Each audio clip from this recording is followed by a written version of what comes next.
Hello. Well, we have Autopsy. So this is going to be interesting.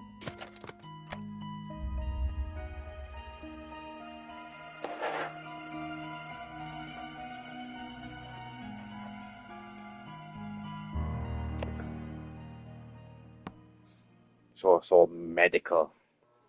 So I got to do autopsies.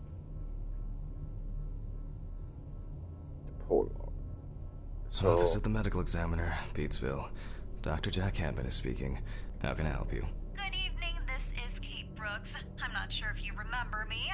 A few weeks ago, we talked about an article I'm working on. It's about your wife. I dropped by last Friday to speak to you, but you weren't working at the what we time. guys do. I asked the security We guard to pass on dissect a note brains, for me. take out I would ribs, like take us to discuss photographs. the topic of... I thought I had made it painfully obvious. We watch the for body last or time. not? No! Please don't call me again and stop inquiring about my wife. Damn journalists. They don't let me work. We'll soon find out what we gotta do, Damn it. guys. I'm not in the best frame of mind to record a lecture for my students now. I'm feeling completely broken. Where did I leave my meds this time? Check the bathroom for your pills. Well, no, that's where they would be, wouldn't they? Or would they be on the counter or my bedside table? Why would they be in my bathroom, where I gotta move my ass? Getting old now. I'm an old man.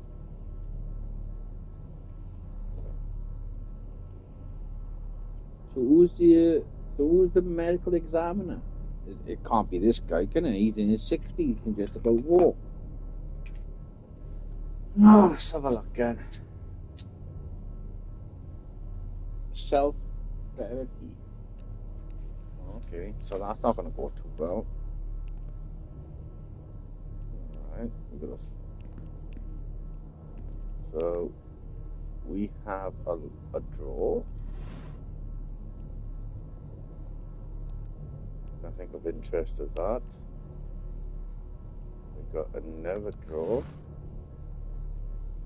Nothing of it. Nothing of interest of that. Look. That. No. Oh, look, we got it. Awful. It would be good to finally repair the coffee machine. Okay. You want a better coffee machine? So what's on his Wednesday. It's not my favorite day, although it's certainly better than Monday. I guess it was in another life. Back. Oh, look, he's a smoker. Stephen didn't clean up after himself. Again. Oh, no.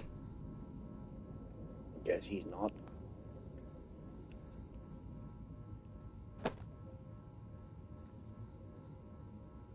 Hi, this is Kate Brooks, a reporter for the New Orleans Weekly. Couldn't find you at your home. I'm starting to suspect you are avoiding me. Mr. Panama. Anyway, as you know, we would like to write an article commentating your wife's achievements. We would be delighted to talk to you about it. Along with this note, I'm also leaving my business card. I hope to find you at home or at office. Regards, K. Brooks. Okay. They didn't leave me a freaking business. They definitely pay me too little for this. Okay, we'll ask. Search. Well, Not very comfortable, but suitable for night shifts. So, I work with corpses, but I don't have to smell like one.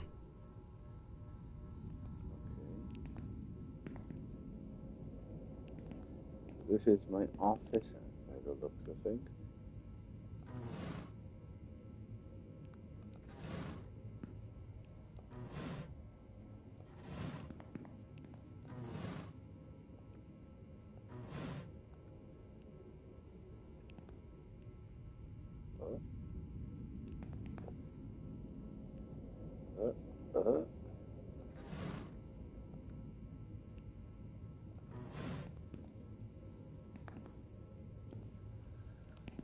Okay. Oh, there's a newspaper. Another kidnapping this month. So it looks like I'm a crime scene investigator then. I'm an autopsy for the police or whatever. Oh, no shit. I hope I don't pick my guts up now. So these are my filing cabinets. Okay. Oh, okay. Yeah. Okay, I can take screenshots. Okay. I guess I gotta go out here then. Oh my god. Picture of a skeleton. Oh, I guess we're gonna learn the human anatomy as we progress then, guys. Oh no, nothing yet. Could this be my kill room? Am I the serial killer? Oh. What the fuck? I don't see any need to mess with the electrics. I don't see any need to mess with the electrics. They are flaky enough as it is. Okay.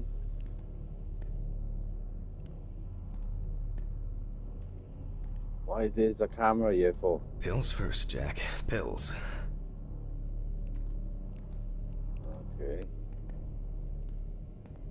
Out of order. Let's hope I'm not caught short this evening. Oh no. Oh shit. Oh look. The human heart. Artery. Figure number 57 or 37. Yeah, I think that's 37. That's the skeleton. So, your digestive system. Oh. Is that the... Oh. What other charts have we got? Okay, the lung, the throat, the stomach. Okay, what's this one? Oh, that's the human brain. The left and the right hemisphere. Check the bathroom for your bills. Well, that's out of order. Oh, I'm not going to go down there just yet. What's this? That's the bathroom. Oh, there's my pills, but there. Should we go down there for a second and have a look? It says radiation. Be aware.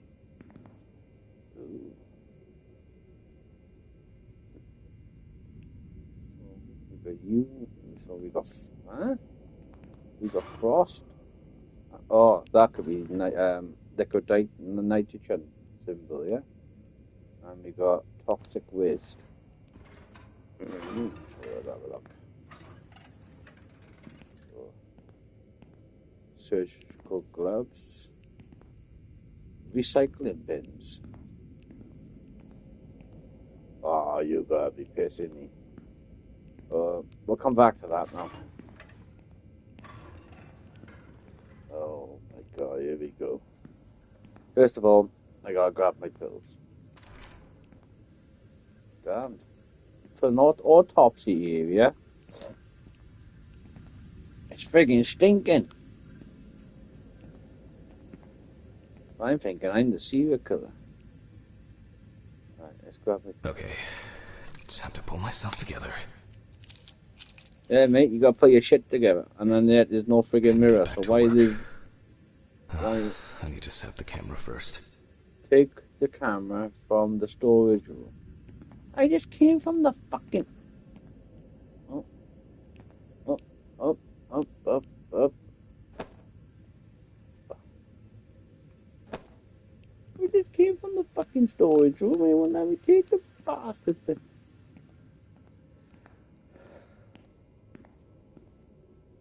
Storage room. Now remember, Jack, don't forget to hit the record button this time. Place it on the tripod in the desist. Oh no, you gotta be pissing me.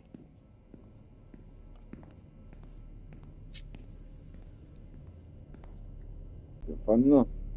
I'm gonna be puking my guts up now. Hopefully the new tripod is going to hold up. Yeah, I'm not watching that for a second. So, place.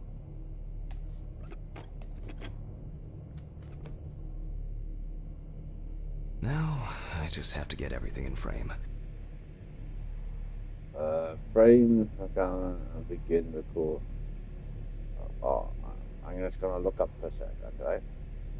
So there is the lights,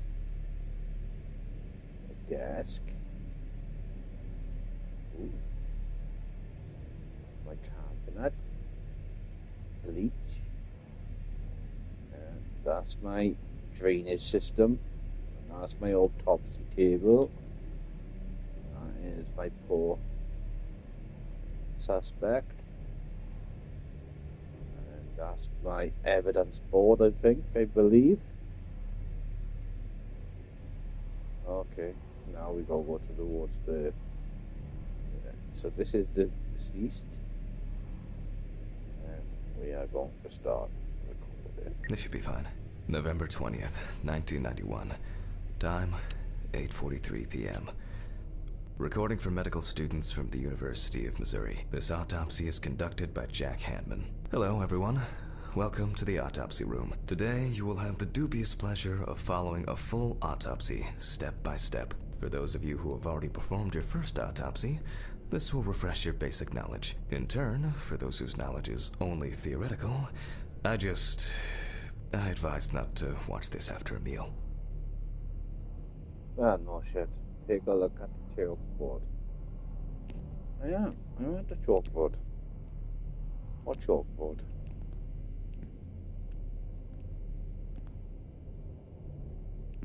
Take a look at the chalkboard.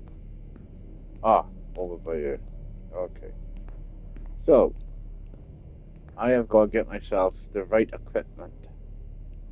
So we need an apron, a mask, goggles, gloves, and disinfection. So Let's do start. Step 1. Tell the students what is important in this profession. Always wear an apron, mask, and gloves. Goggles are a must when the job is splashy. And in case of sharp accidents, it's worth having disinfectants at hand. It's true that you won't get ptomaine poisoning straight away, but if your liver or kidney aren't doing well, you may end up with diarrhea. Okay. Tell the students what is important in this profession. So we got that. The cadaver is placed on its back on the autopsy table. The pathologist stands on the right of the deceased. Make sure that all the necessary tools are always at hand so that you don't have to run around looking for something, like I do all the time. So I gotta stand on the right hand side. Oh, that's gonna be good now, isn't it? In the process of revealing and securing forensic evidence, it is difficult not to interfere with the original condition of the deceased. Written and photographic documentation plays a vital role throughout the entire examination process. During your research, be patient, inquisitive, but above all, attentive to detail. Many entries are visible at first glance, but sometimes they can be cover for more interesting stories. And lastly, remember that nothing teaches you self-narration like working with the dead. So get used to that fact soon. Everyone will think you're talking to yourself. Okay. Now, onto the police folder. That will contain all sorts of pertinent information as to who the deceased might be and what potentially happened to them. So, let's take a closer look, shall we? Look through the information provided in the police folder. Where is the police folder to?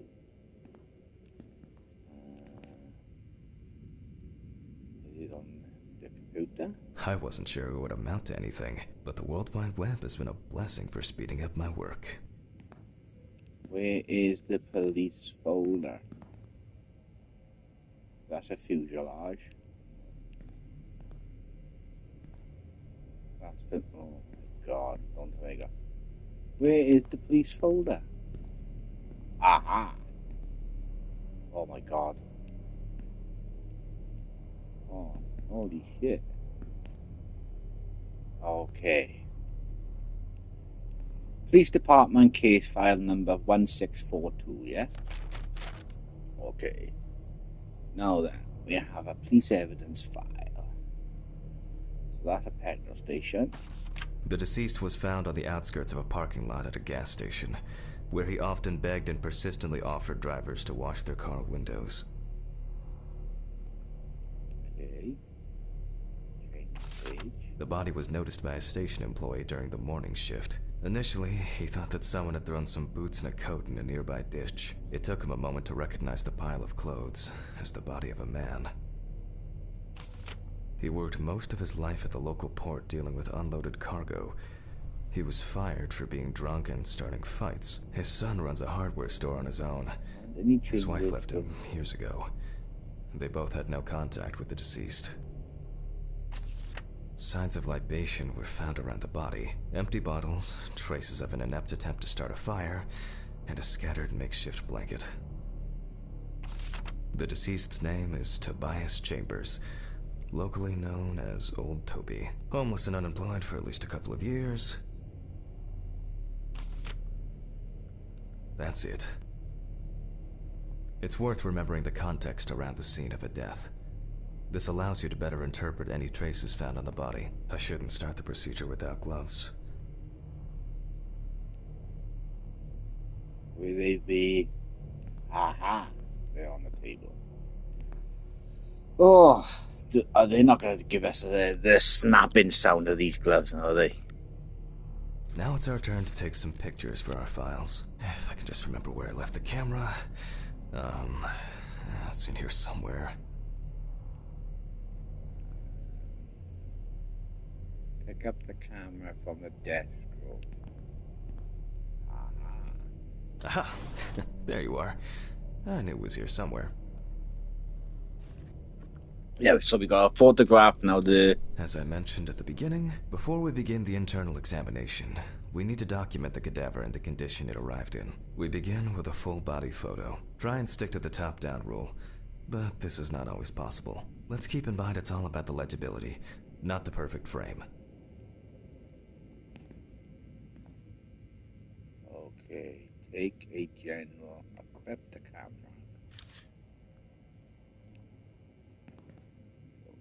Oh, am I standing on the right side of the... Oh, what do you want me to... Take a general photo of the deceased. I gotta get him all in, haven't I?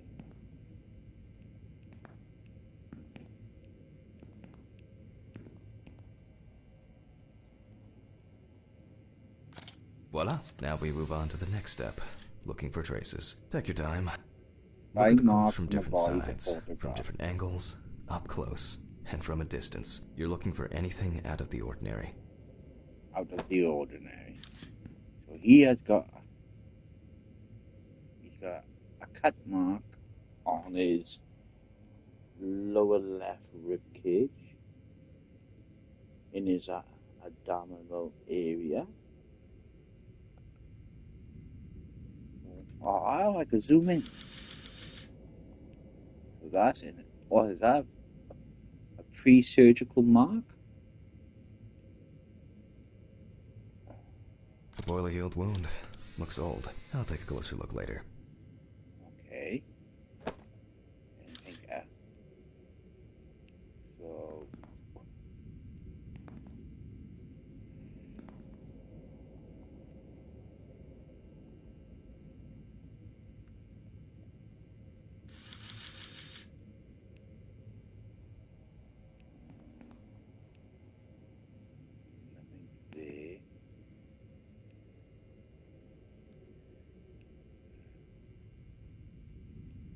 pubical area.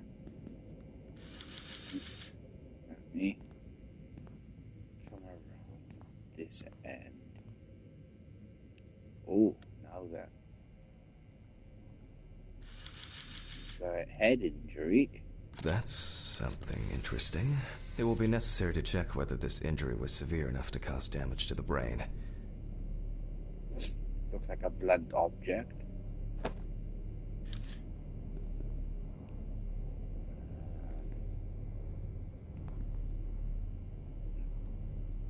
Something's wrong with his feet. He got frostbite. Ooh, this has gone gangrene. Some wounds in the feet and signs of frostbite, probably because the subject's shoes were too small. That's interesting. What about his knee? Anything on the sole of his feet?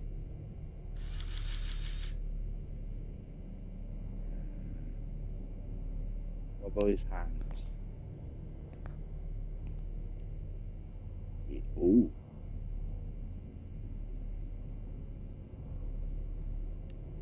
Nothing wrong with his hands. No. Ooh. Oh, yeah, there's skin differences. Hardened hands, worn out by physical work, and frostbite? So he's got frostbite as well on his hands. Fine marks on the body to photograph. In a moment, we will check which of our initial observations will be worthy of further consideration. But before we get to that, I need to write down some basic data.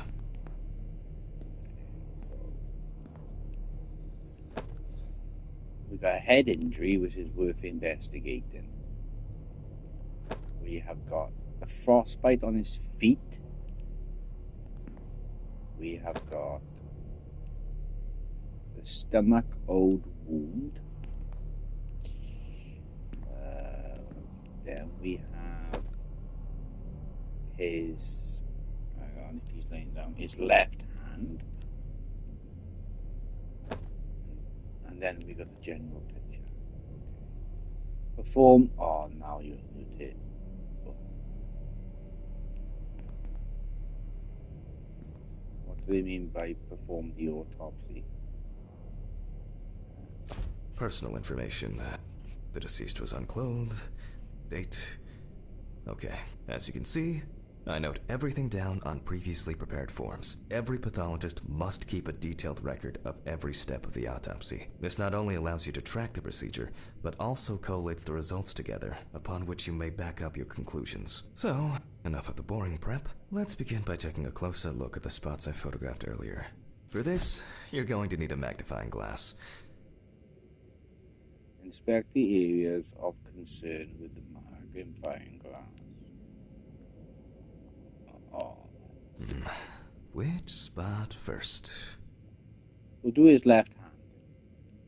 Here we can see frostbite on the fingertips. We can tell by the characteristic skin color. Okay.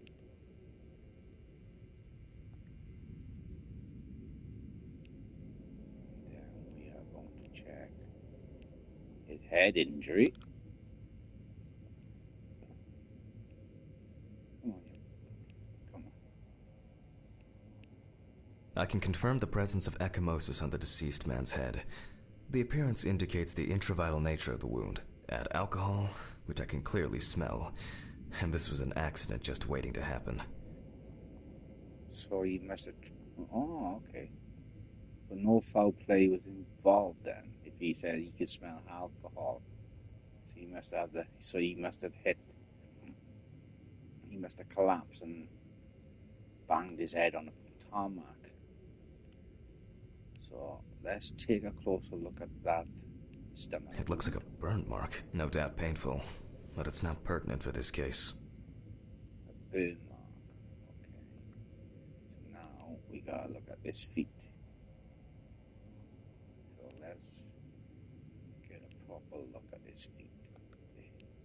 Definitely a painful mix of frostbite, abrasions, and blisters. Old Toby had been wearing shoes too small for him for a very long time. That's if he wore any at all. So far, there are a lot of superficial wounds, but only one serious injury to the head. Let's go back to our notes. Highlight the previous found wounds on the clipboard.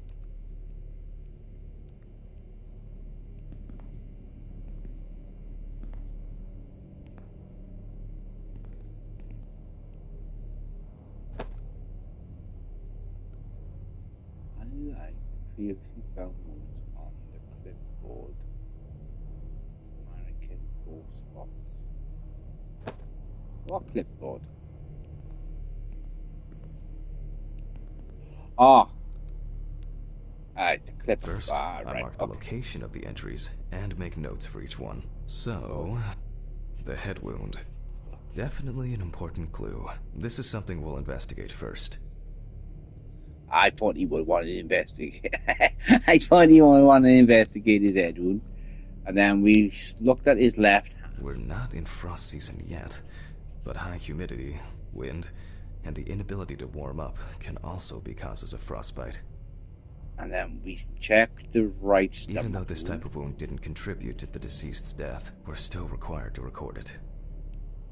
And then we looked at his left foot. If Toby's body was cold for a prolonged period, the frostbite could have resulted from the body's defense reaction. The safety of the internal organs is more important than fingers, nose, or ears. As you can see, we don't have much to go on. Let's write down what preliminary causes of death we can think of. Various types of accidents are a common cause of death among the homeless and the elderly. Perhaps old Toby slipped and accidentally hit his head. Considering the conditions in which he slept, his body may have become hypothermic. This is of no interest to us. The nights have been particularly nasty lately. We will check if there are any signs of freezing internally. Since the deceased clearly smelled of alcohol, I'll add alcohol poisoning to our list. Put down the clipboard and continue. Okay. We still have one thing left from the basics. Rigor mortis. Rigor mortis. So we gotta figure out now when rigor mortis is set in then. So we need to get our magnifying glass out again.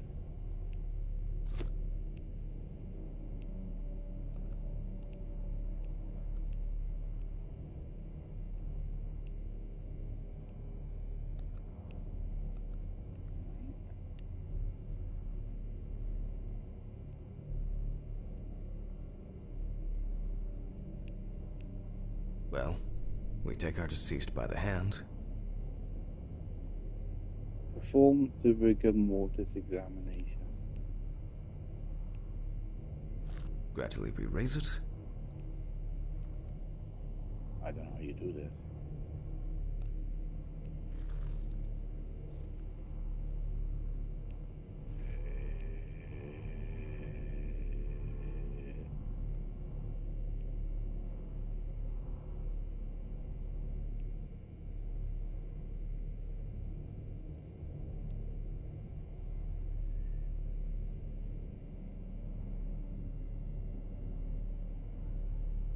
Now let it go. As you can see, the hand falls loose. What's the conclusion? Death must have occurred more than 72 hours ago. The police information appears correct. Ooh.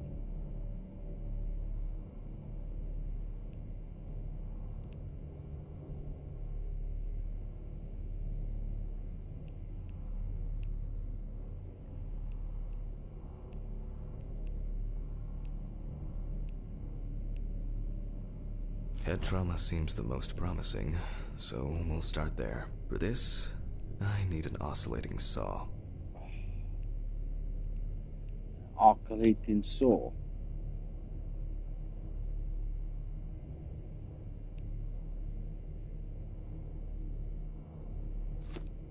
The cut is made from ear to ear. Oh, you gotta be picking me now, yeah?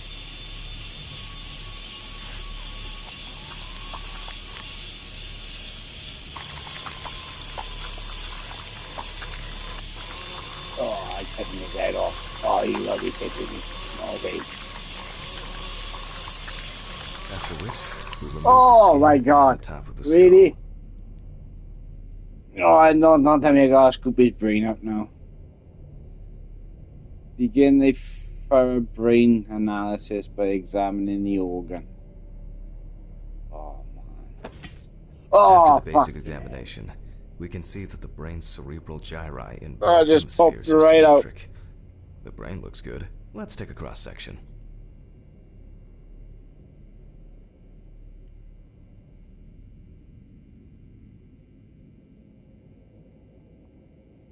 Oh, shit. Look how flexible that is. Oh, look how... Oh, my God. Look at that. Oh, shit. That's his brain stem there. Oh, my God.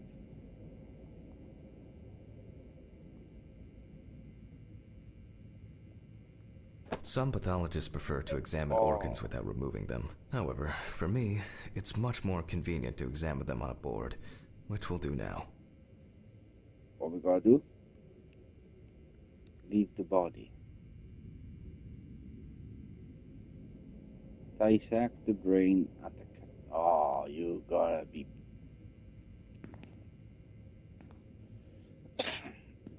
Oh, man. Holding a long, narrow blade knife in the dominant hand, we slowly cut the cranial nerves on both sides, all the time pulling the brain towards us. Oh, how am I gonna do this?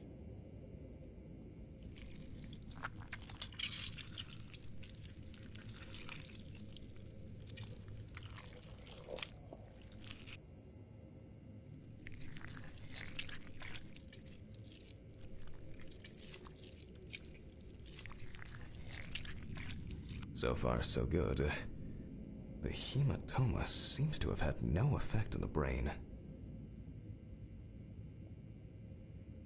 Return to the autopsy.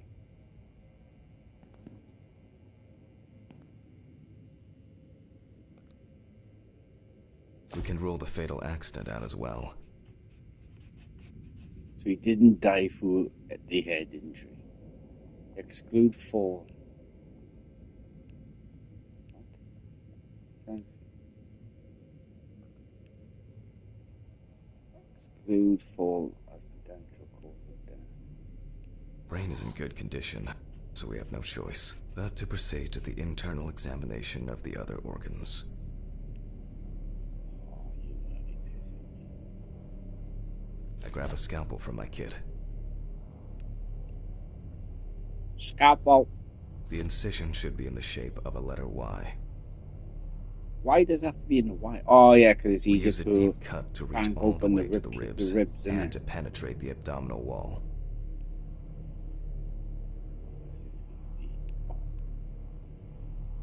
Do we go down first? Down, or do we do the wide? I think we gotta start from the shoulder to the middle, up, and then we come down the stomach, around the belly button, and then down to the groin. Okay, we'll do that way, I think.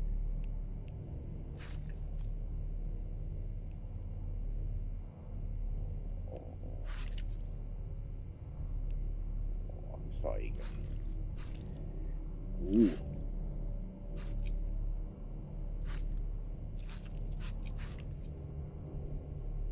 Damn.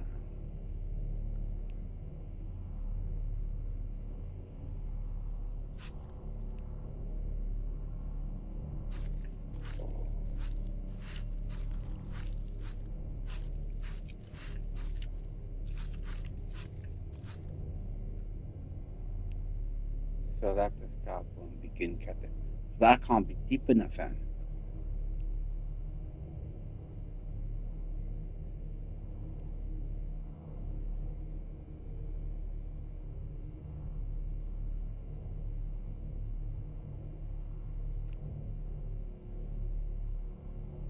Come on, cut. Why not? You don't move with that.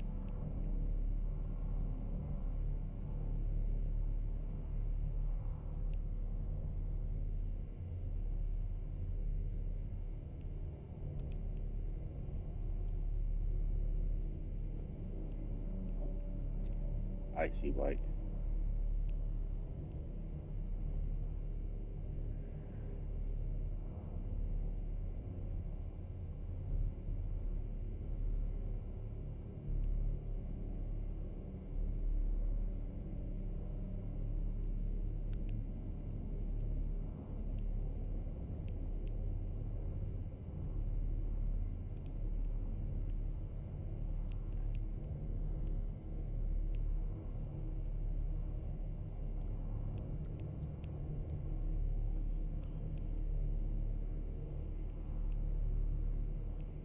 Alright, now we peel back and separate the skin. With the empty hand, peel back this. What? What empty hand?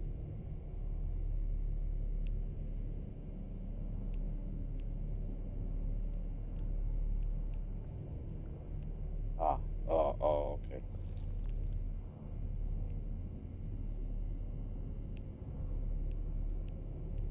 There's one.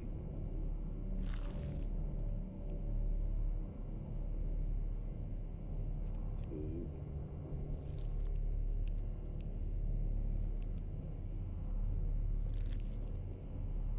Now, we need to remove the ribs. We'll need the loppers for this. Oh, shit.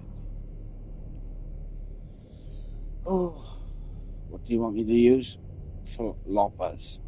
Oh, we gotta crack them ribs open now, haven't we? Oh, shit.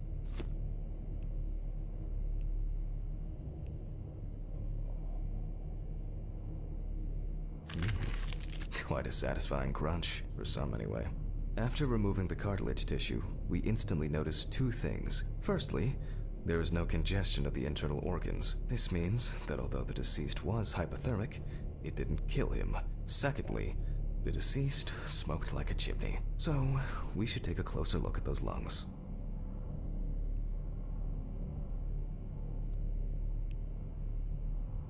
We can see widespread black and tarry deposits caused by... Despite the tragic condition of the lungs, they are not the cause of death.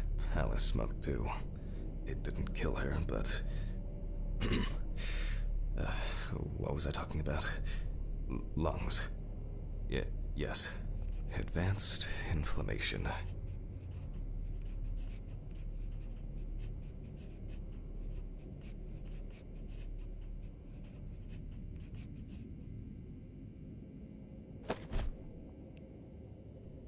What now? The syringe. Now's a good time to collect some samples.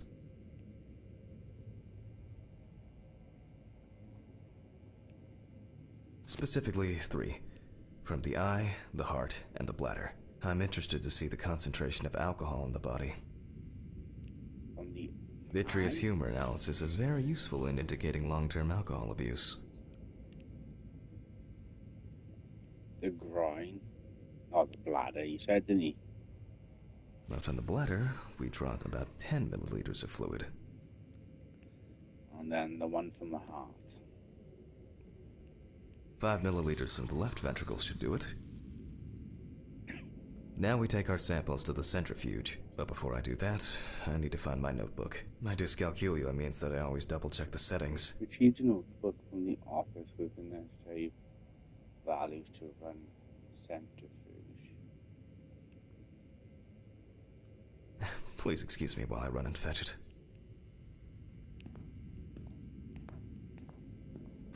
You should be in a pip.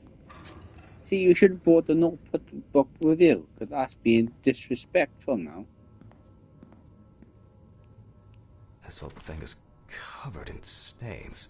I should check this out under the microscope sometime.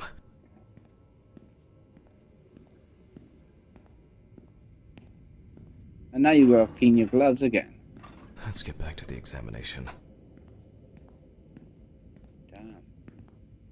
Here's the fuselage. Centrifuge. We put all of the samples into the rotor. Place the samples in the rotor.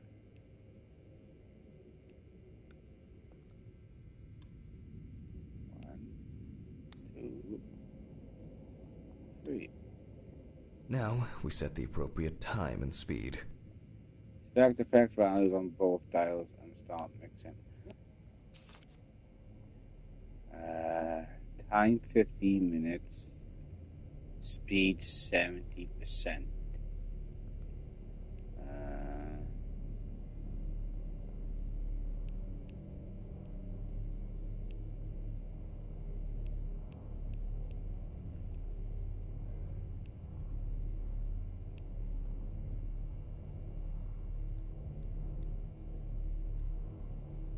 Okay, let's roll. Start.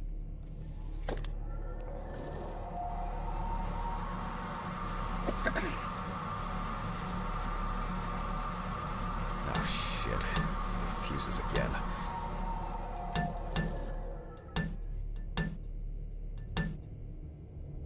Where were we? Oh yes, the blood alcohol concentration. Let's see what we've got here. Everything's separated as it should.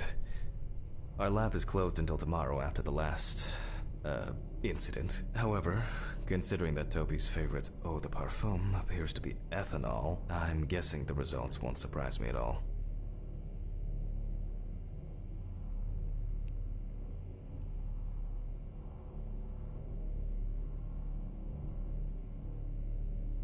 Collect the samples. Let's go further. We will now focus on the cardiovascular system, specifically the heart. And I can't do it from... Hang on. Was I being disrespectful by doing it from the left side when I should have been on? No. This is the right side, isn't it? We remove the organ and examine it closely. Yeah, because that's his left. This is the right side. Yeah, okay. So we take the heart.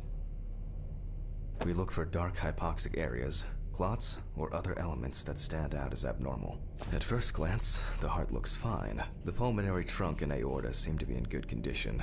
There are no pathological changes that would have contributed to Toby's death. So it's nothing. Now let's take a closer look at the stomach. Stomach. Size is normal, healthy, pink color, and as expected, the stomach has no major external damage. We must now cut it open and inspect inside. Oh, we gotta check the content of his stomach. We will do it carefully so that its contents do not spill out. Dissect the stomach at the... We gotta do it really carefully, you know. We open the stomach along the greater curvature, from the heart to the pyloric end. Oh, I already feel like there's something left inside.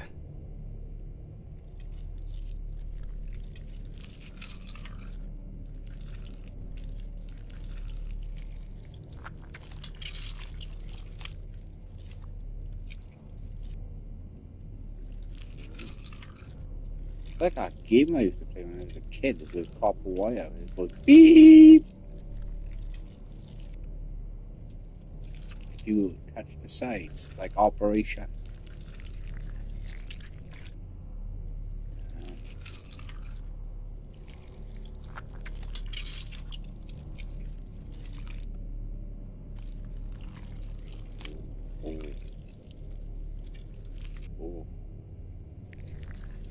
Okay, large amount of gas, small amounts of yellow, grayish food content, resembling some kind of meat. Either our deceased hadn't eaten in days, or the bulk of his stomach had already found a way out. Looks like I'll have to find the missing contents. We gotta go back and search the whole digestive tract again.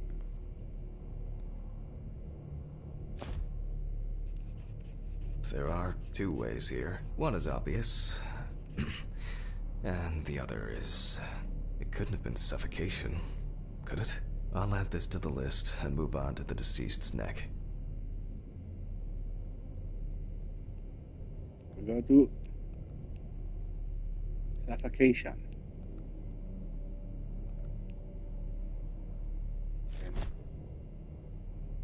begin a further treatment analysis by examining the organ.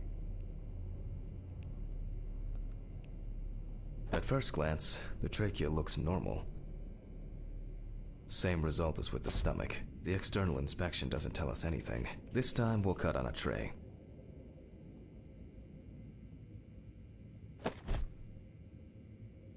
While cutting such a small organ as the trachea, we must make a precise incision.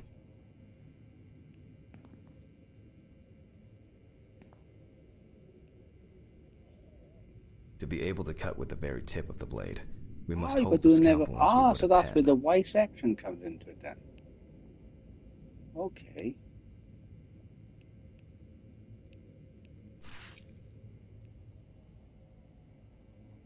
It follows the pattern.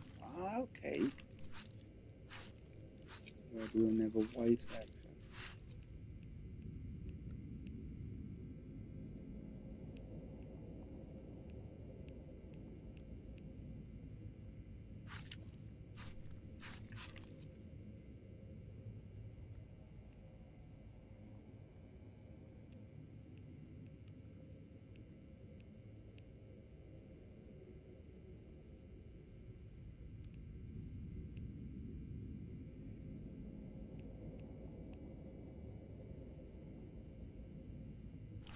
And after careful examination and deduction, we've got it. A clogged trachea. It's time to summarize the whole thing. What? We gotta separate the whole thing. What? Separate what? Based on the report and preliminary documentation, it's safe to assume that the deceased passed out after consumption of alcohol and then fell asleep on his back. Oh, his Then, stomach the gastric content. contents refluxed and flooded the airways, causing death.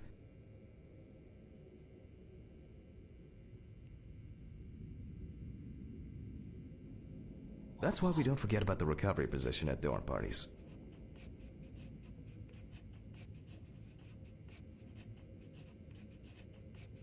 Concentration suspected signals in the brain that control the gas reflux landing to choke. Oh, so he choked. Decide the appropriate manner of death.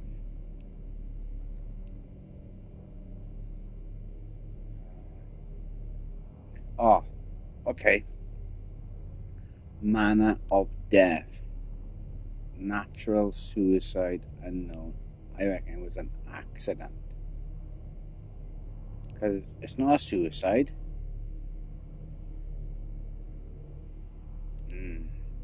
It's not a homicide. I reckon it was an accidental death. And now it's all clear. The death was suffocation. Now, signature. The mystery is solved. But for us, this is not the end. First, the dead body needs to be cleaned up. Oh, man.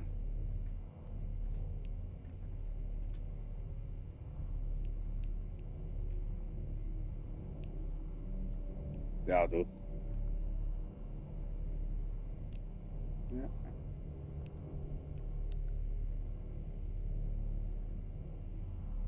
For this, we will need to close the body and grab the needle. First, we unroll the skin flaps.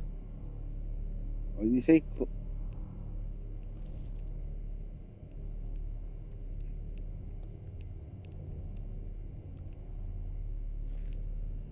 And then, we sew the deceased back up.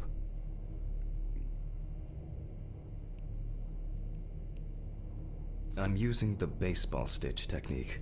This stitching method is very strong and quick to do.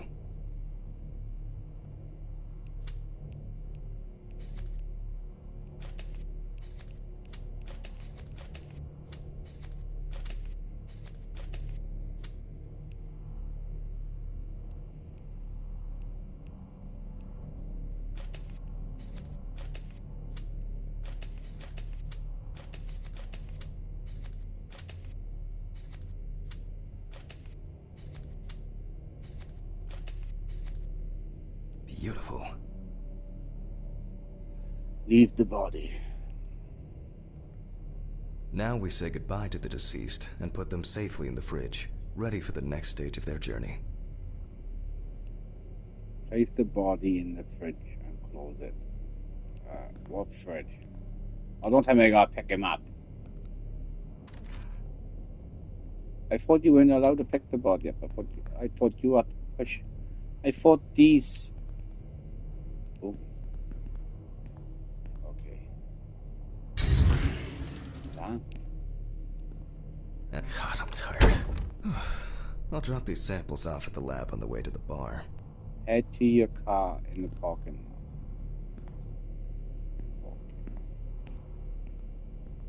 I guess my shift is over. I'll call Stephen. I don't feel like drinking alone today.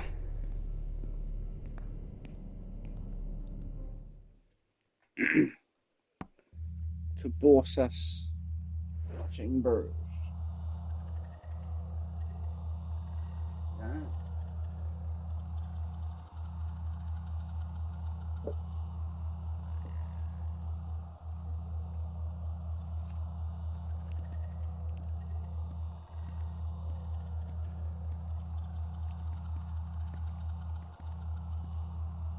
What's this one? Okay. Let's have a look here.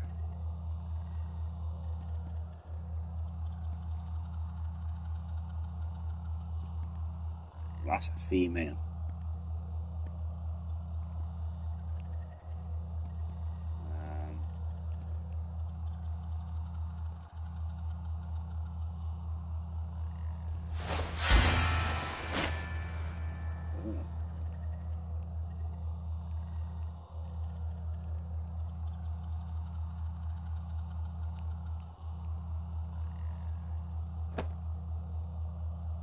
What the fuck?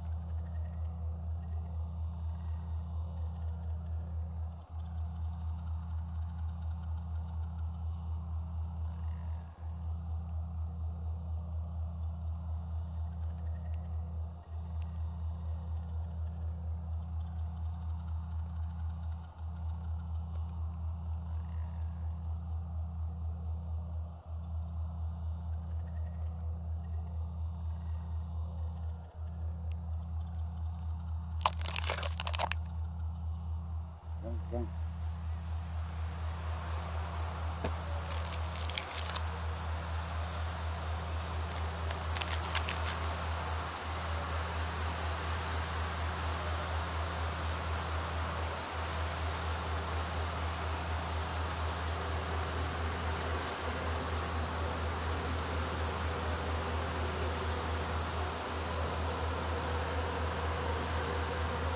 Damn, this game.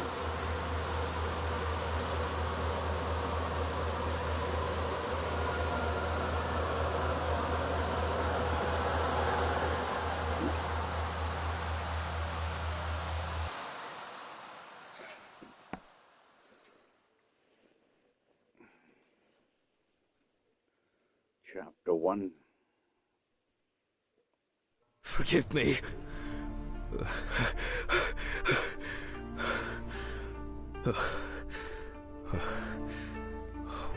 What?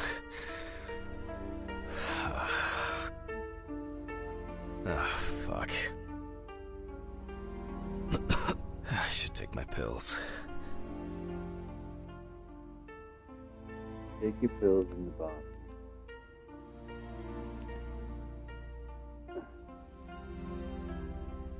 Well, if he's an alcoholic and he's taking medication, he shouldn't be a medical examiner, should he? It goes against protocol.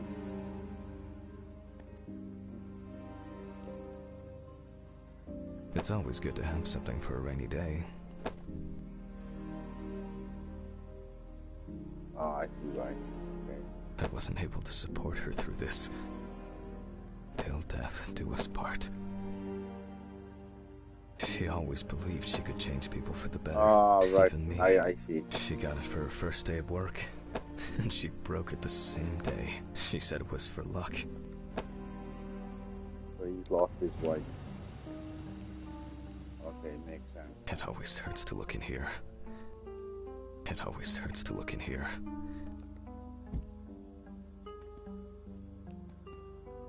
It always hurts to look in here. It always hurts to look in here.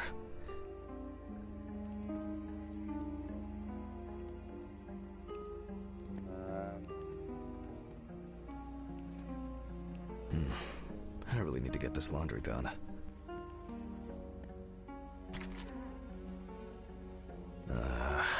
So much light everywhere. It hurts too much to look at these, but I can't throw them away. Some days, I just feel like setting fire to all this paperwork. I'm fed up with it. An indispensable element of every office. I should really try and read a few of these. Where's the bathroom? That's his kitchen. Oh. Ah, happy days.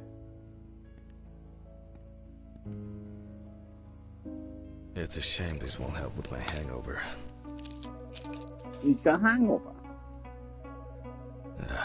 The fucking phone. It's just too dirty to use.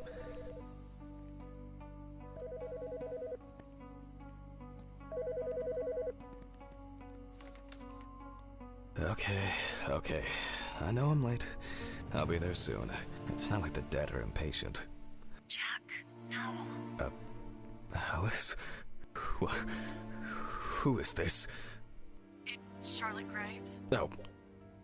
God, I'm sorry. I didn't recognize you. I thought it was work calling. It's okay. I hate it when work calls me at home, too. How is everything? We haven't talked since... you know. Well, there are good days, and there are bad days.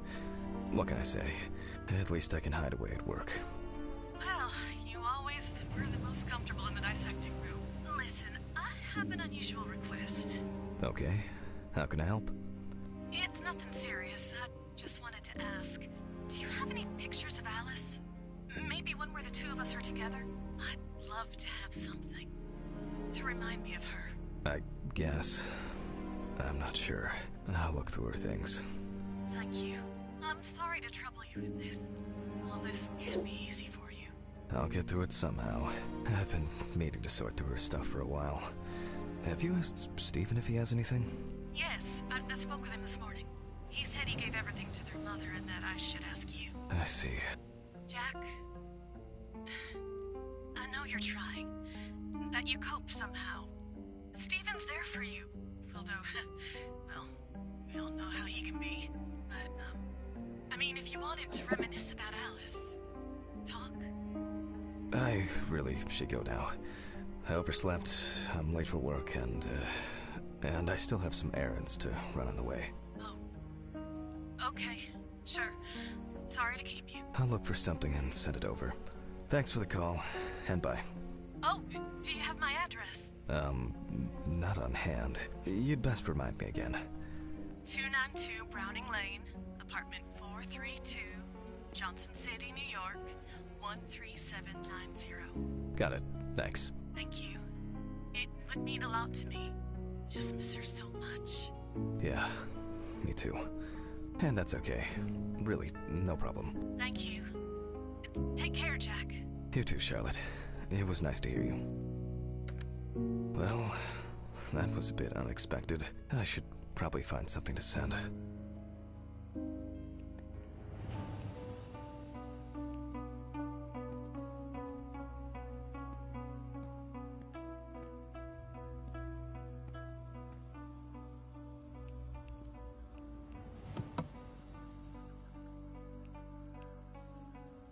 Alice and Charlotte in Amsterdam.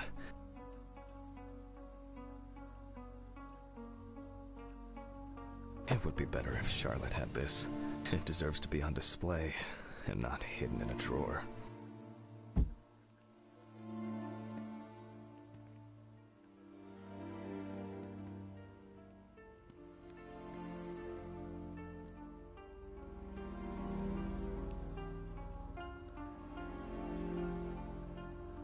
Okay, time to go to work. I'm seriously late.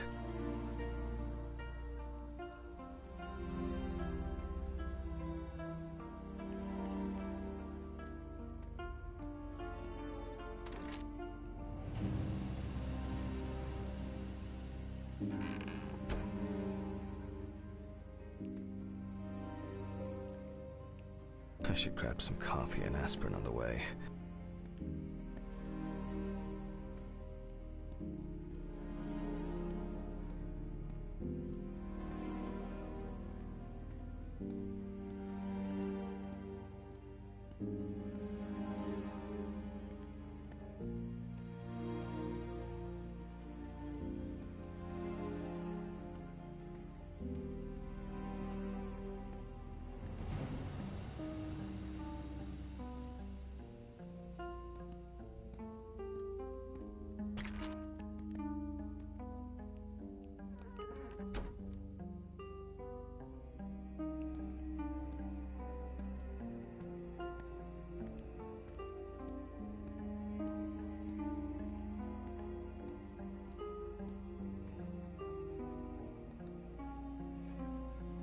I hope this helps, Charlotte.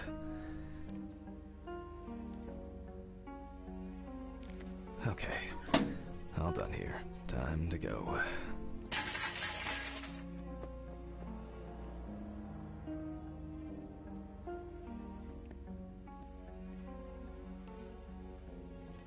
Damn, I forgot my jacket. Well, I'll brave it for tonight. Too bad.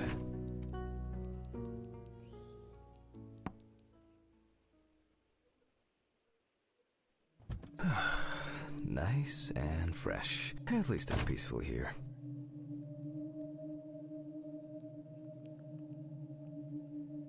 Medical examiner.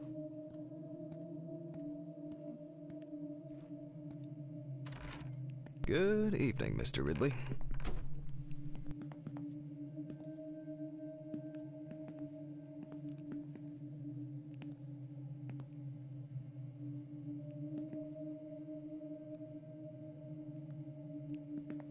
Has Stephen delivered the body? Mm-hmm. Did he leave it where he usually does? Mm-hmm. As always, it's a real pleasure talking to you. If you say so.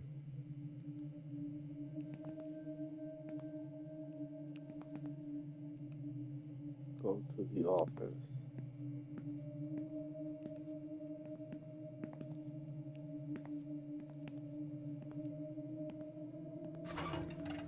Some corpses have more personality than this guy.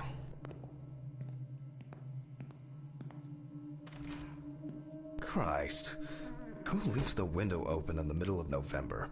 So I'd better check the answering machine.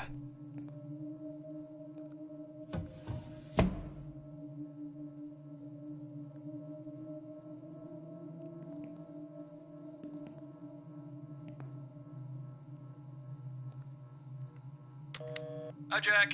I dropped by a little early today. I left the body with Ridley in the corridor. He wasn't sitting in the locker then, so maybe he'll even throw him into the room. Well, how are you doing? Yeah, I mean, it's your first birthday without her, and... This, I still have a hangover, and you know me, I run to the John like the neighbor's fucking dog. You know, today I slipped on his shit again. That fucking furball. He always has to shit next to my car. Anyway, I can't come over in the evening, but we'll catch up on the weekend, okay? Bye. I almost forgot. Charlotte called me this morning. She asked about you, so answer your calls, Jack. This time it's not a reprimand for being late. That's par for the course. I wonder when this clown will learn to look under his feet. If you're just joining me, guys, I'm playing a bit of Autopsy. Birthday. I actually forgot it was today. Alice baked me muffins like these every birthday. Okay, joke's over. Apron, gloves, and get to work. What? Still no mold? What kind of cheap and nasty coffee is this? Put on the apron hanging in the dressing room. What dressing room?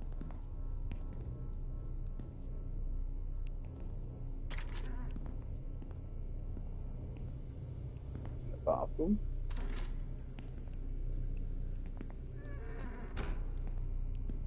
What dressing? That's a storage. Social room.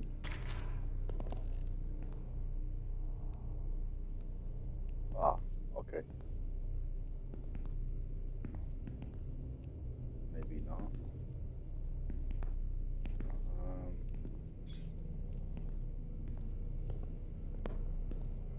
What dressing room? Laboratory.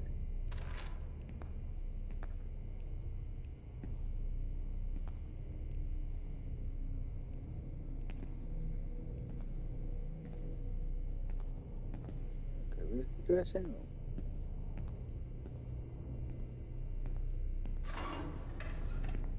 Ah, okay. How would that be? Okay.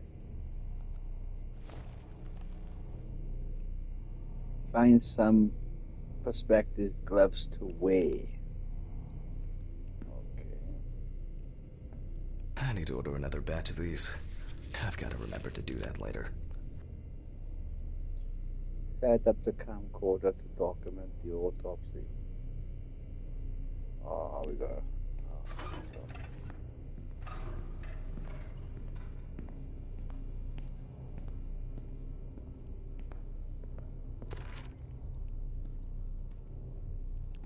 Huh? Where's the cam? What camcorder? Is it in here?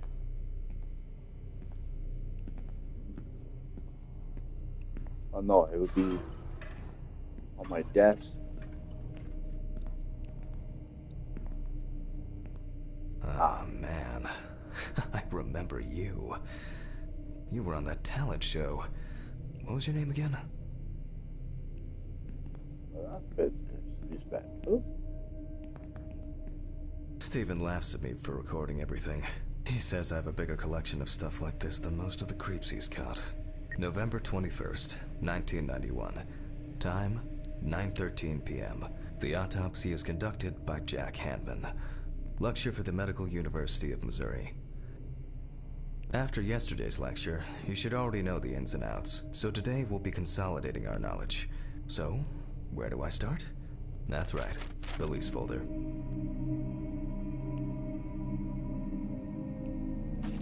Ah, yes, Samantha Barker. Now I remember, there's probably going to be a lot of chatter about this. Found in her own apartment by police patrol.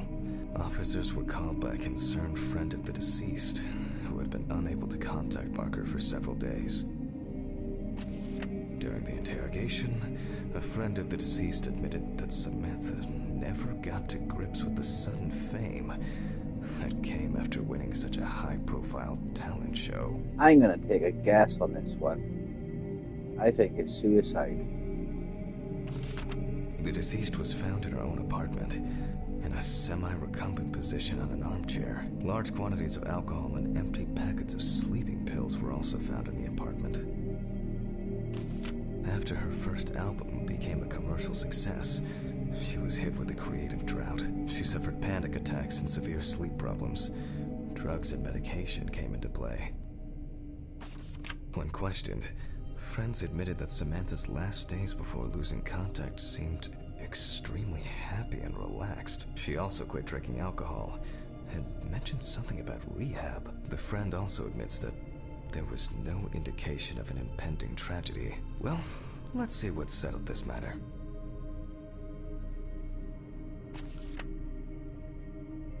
As you can see, the body is fully clothed. Therefore, before we move on to photographic documentation, we must remove the clothes. This time, we don't have to focus on the clothes too much. However, there are cases where a clothing analysis can lead to the cause of death.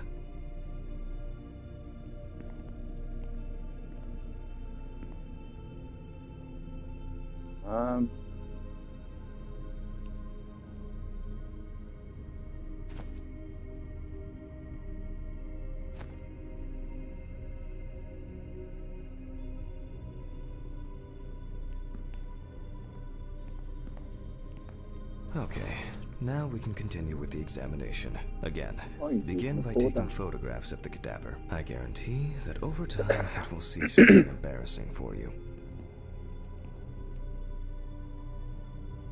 Let's have a look at it before we take the document.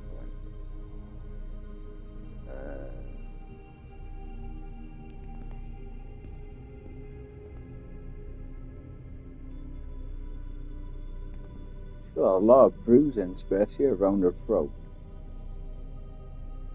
Okay. It's not suicide, it's homicide. Okay. I'm gonna say homicide. Because of the bruising around her throat. Okay, let's get my camera out. First, we photograph the whole body. Oh yeah. We gotta photograph the head.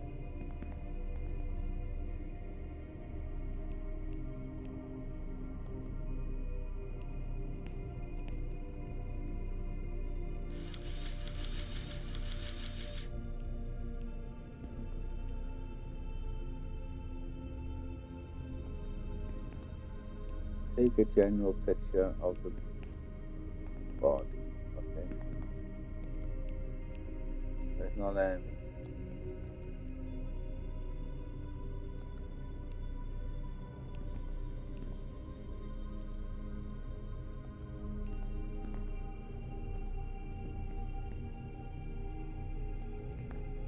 Why can't I take a picture of the body?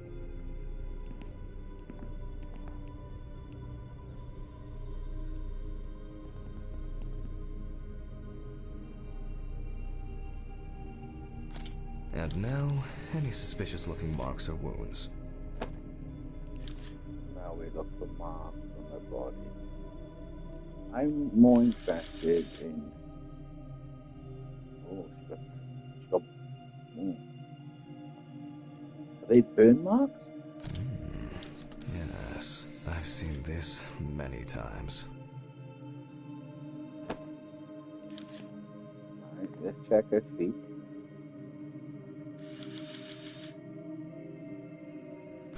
Well, there's even more here.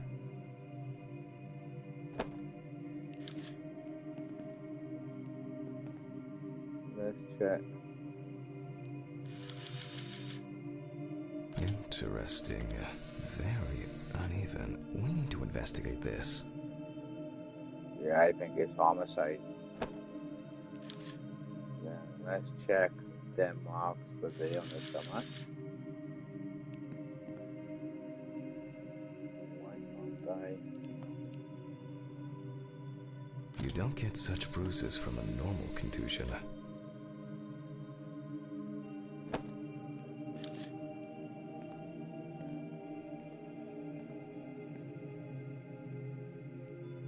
On the armpit.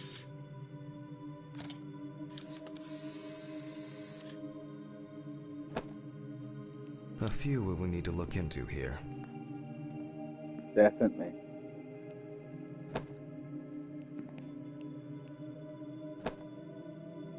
I want to check the stomach bruises. I want to check hanging. Yeah, neck. Yeah. So the ones that are more. So it's going to be the neck, the stomach, and the arm, and the armpit. Definitely, because there's bruise in there. And the feet. Perform the autopsy.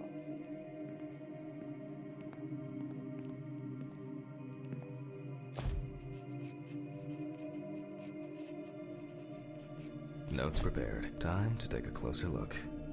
Inspect the areas of concern with the magnifying glass. Tools. I want to check the neck first. Some furrows have imprinted more strongly, others less, as if someone was undecided. Then I want to check the bruising underneath the armpit. The number of bruises suggests that there may have been some kind of tussle. Some type of scuffle. Within the neck, the shoulder. Now let's check the stomach. Such bruises are caused by either a very heavy blow or by some internal issues. Okay, heavy blow. Now let's check the feet. More numerous blisters.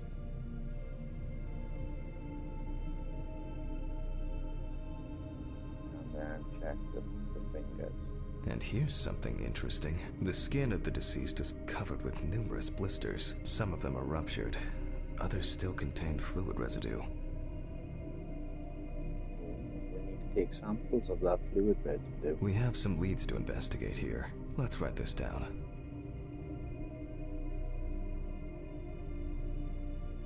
Highlight the previous wounds on the clipboard. So we got the On throat. the neck of the deceased, we can see clear furrows, indicating that strangulation may be the probable cause of death. Given the condition of the deceased, it's difficult to tell immediately whether the bruises were the result of a struggle or perhaps the result of iron deficiency. Currently, it's difficult to say whether the bruises were the result of a beating or whether it could be some kind of internal bleeding. In general, such blisters usually appear in the case of mechanical abrasions, but due to the place of occurrence, this should be excluded. The most likely cause of such skin changes is the high concentration of barbiturates in the body. Although it's easier to have abrasions on your feet, but the number and size of the blisters suggests that it's probably a matter of barbiturate poisoning.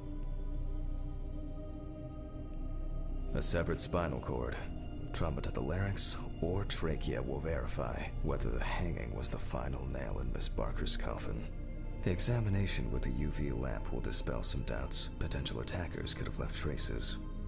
After examining the organs, we can easily verify whether there was internal bleeding or whether the deceased was suffering from something.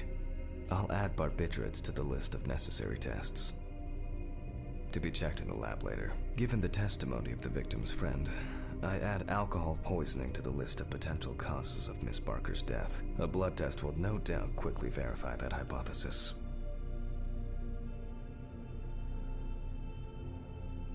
But first I'll check for external traces. For this we use the good old UV lamp.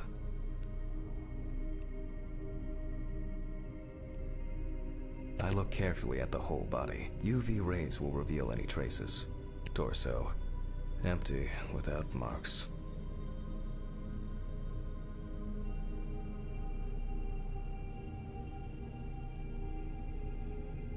Right hand clean.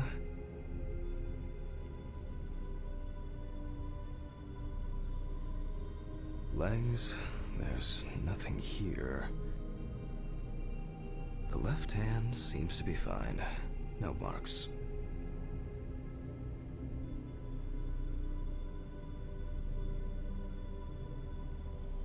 The area around the head is empty.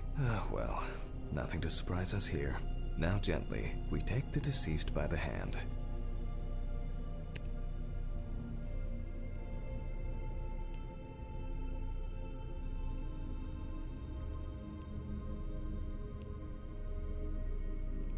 And we check for rigor mortis.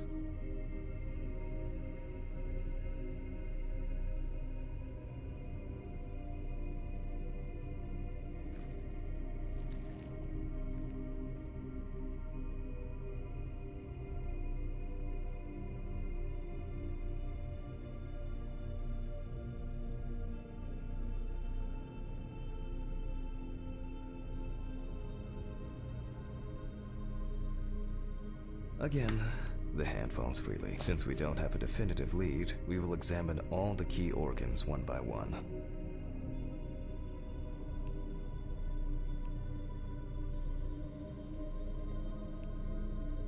So, I'm starting the internal inspection.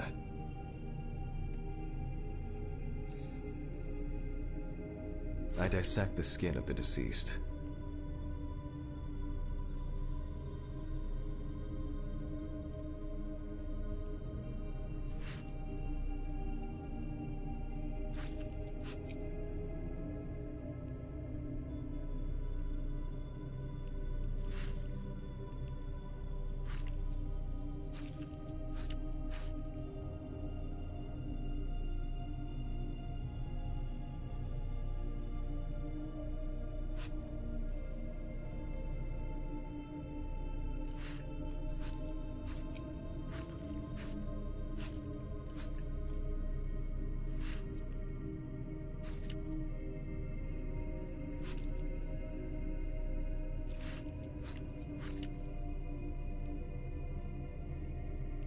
and I proceed to deflect the skin flaps. Compared with yesterday's body, the deceased has only trace amounts of adipose tissue.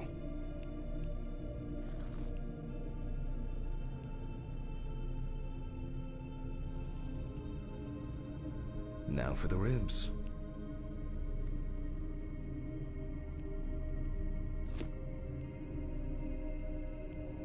What do we have here?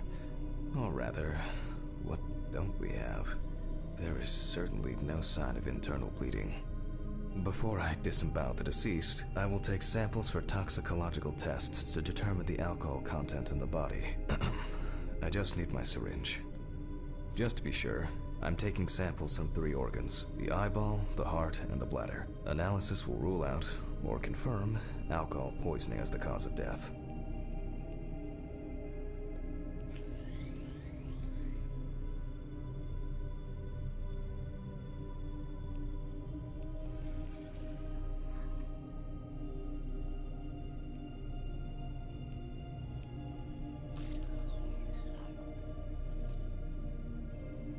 I'll transfer these to the centrifuge.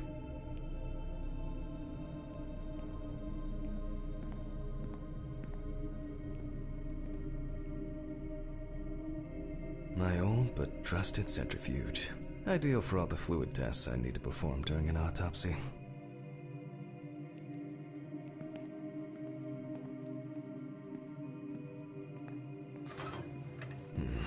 What was it? 15, 70? 75? Numbers have never been my strong point. It's probably why I regularly forgot birthdays and anniversaries. I'm lucky Alice always forgave me.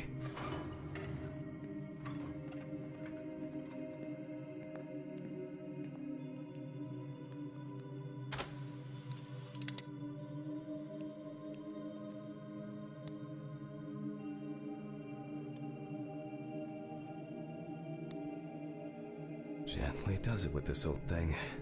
Handle with kid gloves.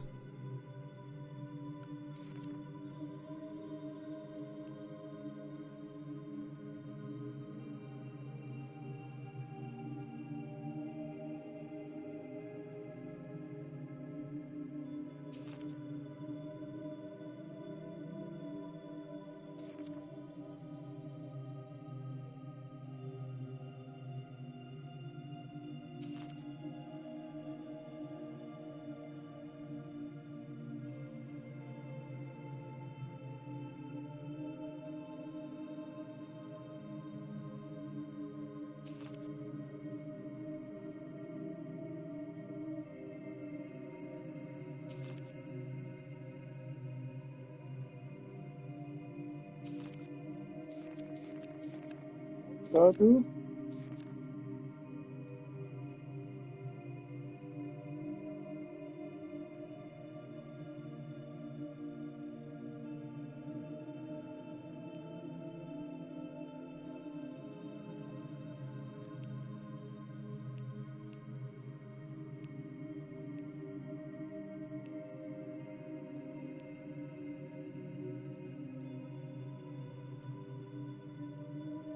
I'm starting the centrifuge. Let's see what results come out.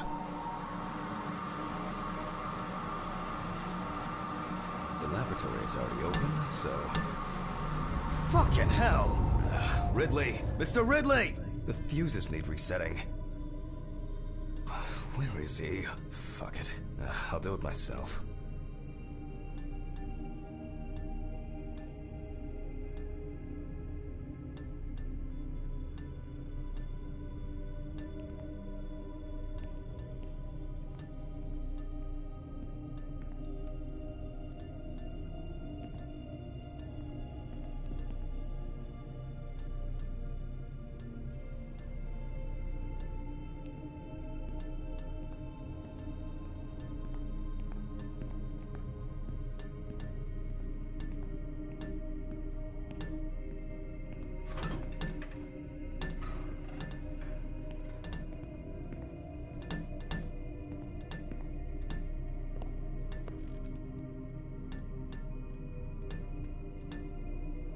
First the right, and then the left.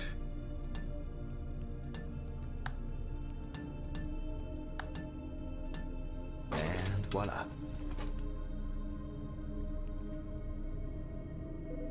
Oh, for fuck's sake. Can't I work in peace?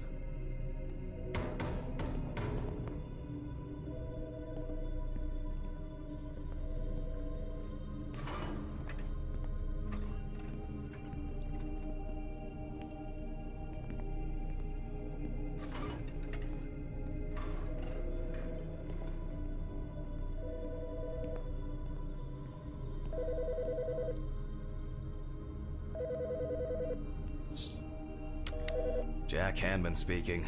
Easy, why so rude? Steve? Sorry, man. This place is falling apart, and Ridley won't even lift a finger to help. You just can't work here. Did the centrifuge trip the fuses again? Yeah, eventually everything's gonna go up in smoke. Look on the bright side. It's a free cremation with your autopsy. Jesus, stop it. That shit pisses me off. Okay, sorry, Jack. Anyway, I'm calling to ask how the autopsy's going. Soon there'll be journalists sniffing around for info, so we'd best be ready. I'll whiz through this in a couple of hours. It doesn't look like a complicated case to me. More of a formality. The report will be available in the morning. Sounds great. Thanks. Phew! How's your head? Well, my head seems better than yours. On the way to work. Holy fuck! What? What's happening? Quiet! A 3-car police convoy was involved in an accident near Pete's Bay Bridge while transporting prisoners to Orleans Parish Prison. At the moment, we do not know the exact number of victims or whether any of the convicts escaped. However, the scale of the accident indicates a large number of victims, possibly even fatal ones. Police are on their way to investigate the incident and secure the area. We know that the injured prisoners are on death row. The police were to transport them to their execution, which was to take place tomorrow morning. Many of them are very dangerous criminals. We will report on the matter on an ongoing basis, so stay tuned with us. What?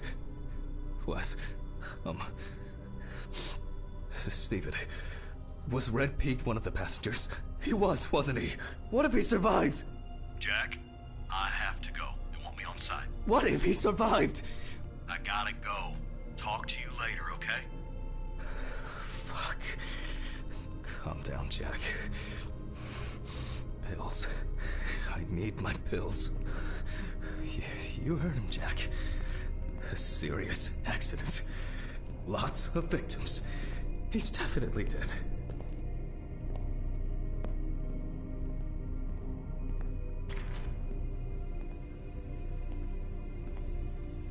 Yes. Nothing's going to happen.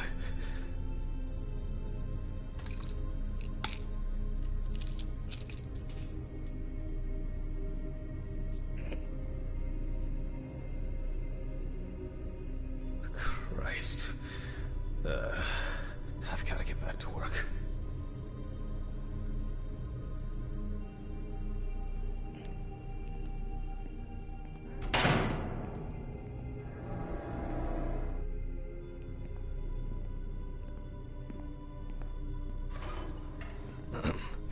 Technical break. At least I know I can pursue a career as a janitor if I need to.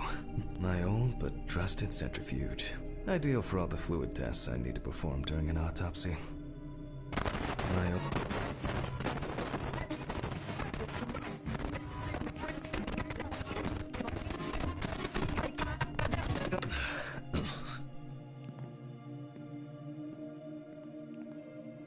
Alright, let's see if we were able to get anything out of this piece of crap.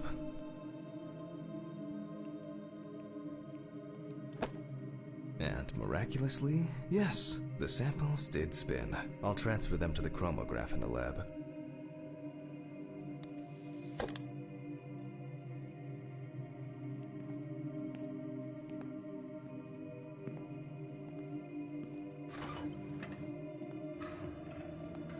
Alright, let's load this up.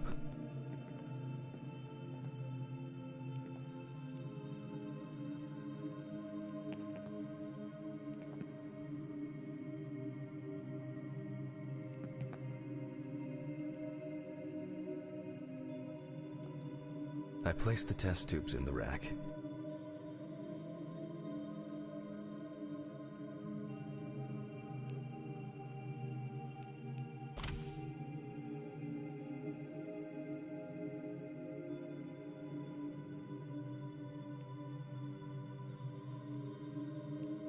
Now, just take 5 milliliters from each.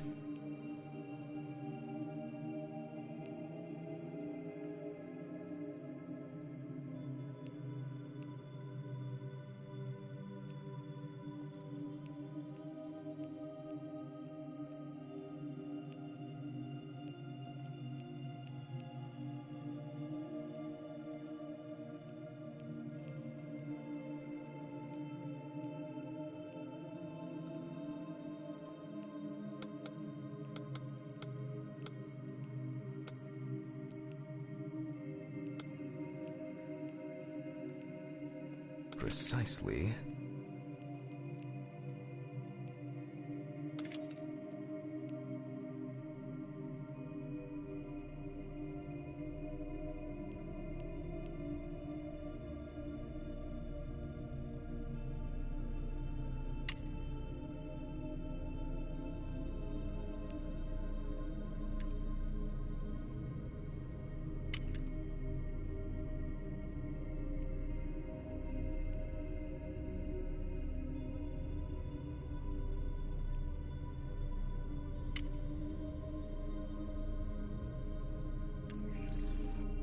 And the next.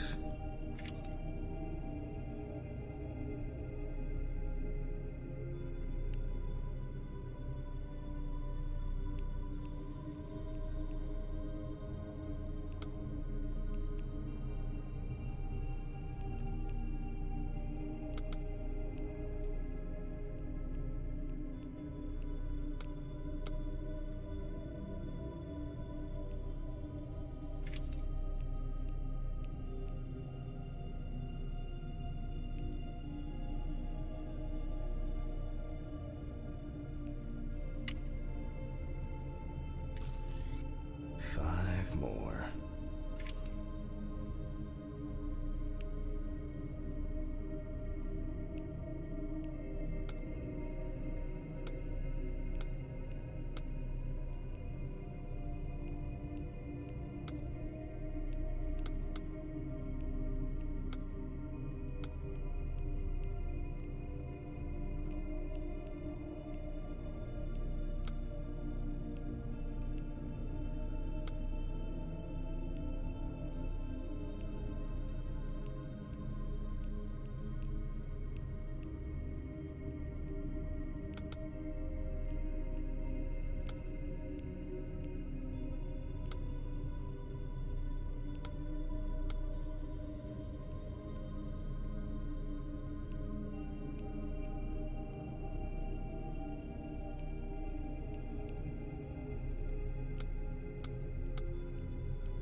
We put the prepared sample into the machine.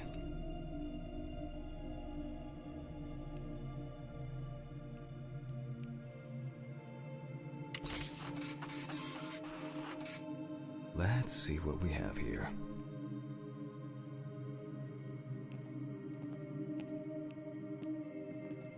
The results indicate that the deceased did consume alcohol shortly before her death. However, this is not an amount that could cause poisoning leading to death, just slight inebriation.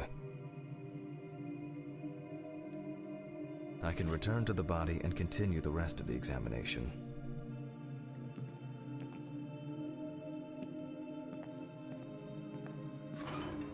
The chromatograph results show that we can eliminate alcohol poisoning from our list of potential causes of death. However, remember that alcohol can affect the functioning of the entire body. It disturbs the heart rhythm, accelerating its rate, and dilutes the blood, which may result in more severe bleeding in the event of an accident. Also remember that alcohol affects the metabolism of drugs in the liver, which I'll now look at in more detail. First, I'll take samples from the liver and the heart to test the concentration of barbiturates in the body.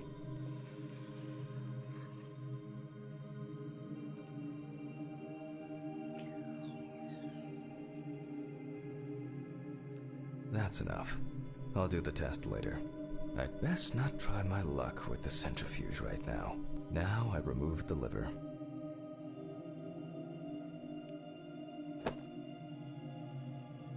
No lesions. However, it is slightly enlarged. Perhaps it's a slight inflammation or drug-induced damage. It may also be the result of the deposition of substances from drugs. Let's check the weight of the organ.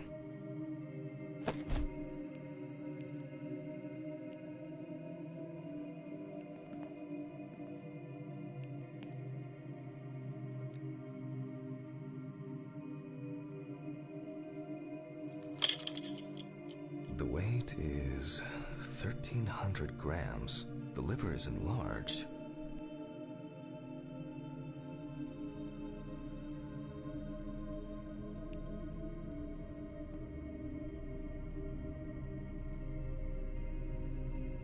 I'll move on to a cross-sectional study. Perhaps the enlargement is the result of early cancerous changes.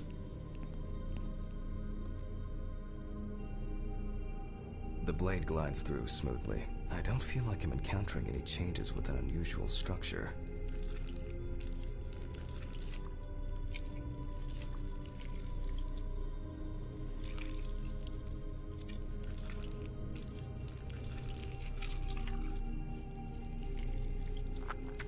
No steatosis or cirrhosis. The liver is actually quite clean inside.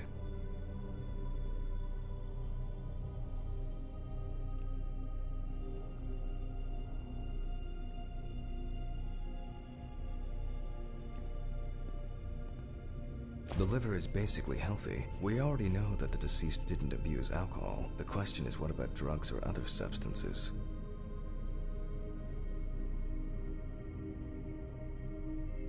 I move on to the heart.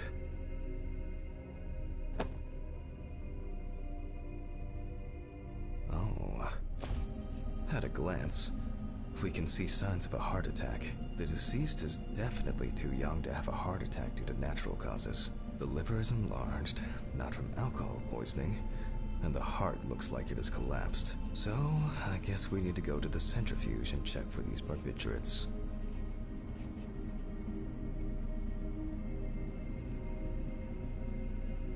I wonder how she was able to get hold of these drugs. The last time I saw this kind of poisoning was a few years ago.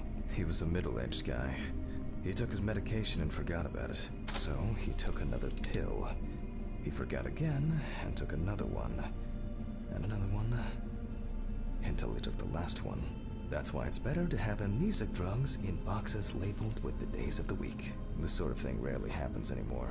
Doctors tend to prescribe benzodiazepines. They are safer, but still shouldn't be combined with alcohol.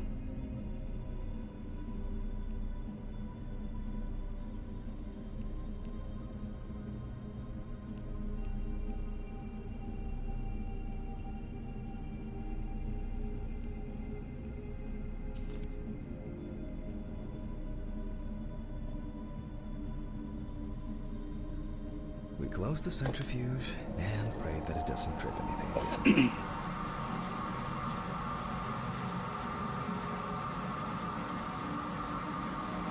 It looks like our luck is in.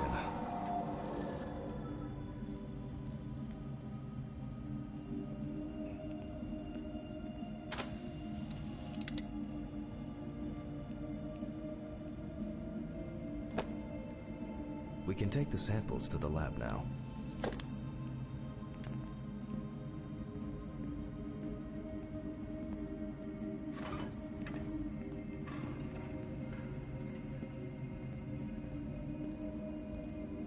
Okay, 2 samples this time.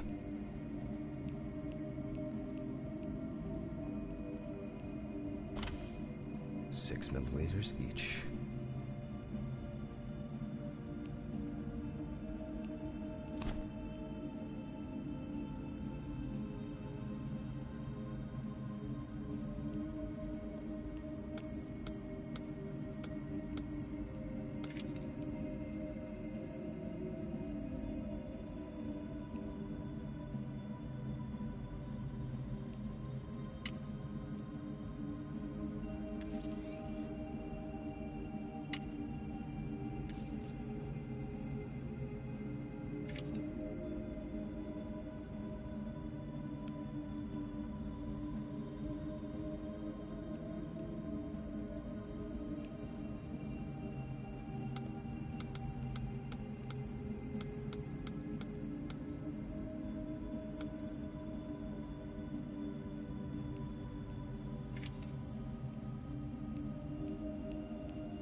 Let's see how much of it we find.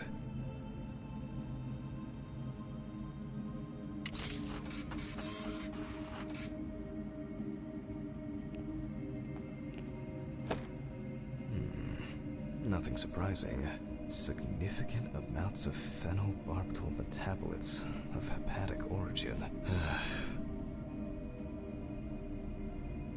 Looks like I'll have to check the contents of the deceased's stomach.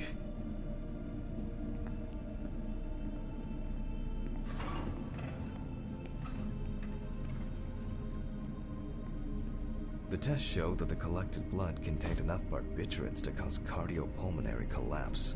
The question now is whether it was an accident or a deliberate act.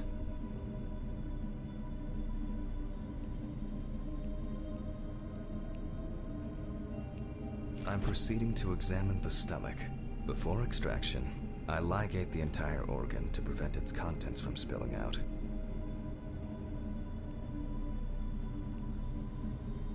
Okay, I'm now cutting out the organ, which will move to the board for dissection.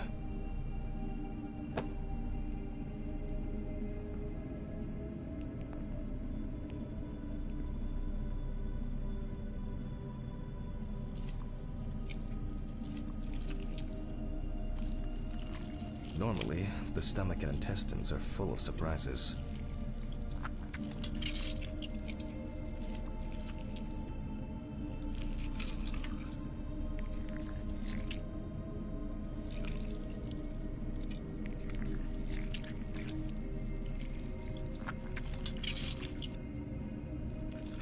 But not this time. We see remnants of undigested food and a dense mass of pills. You don't take this many drugs by accident.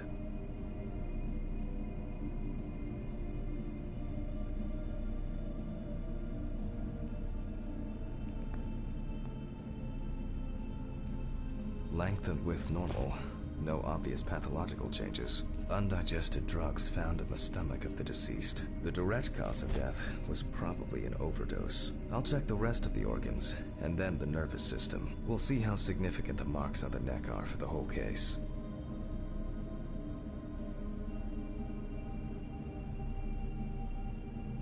Lungs are normal, no lesions. The victim was probably a smoker, but was unlikely to be in any serious danger. The deceased's trachea is normal, complete patency. No food or fluid.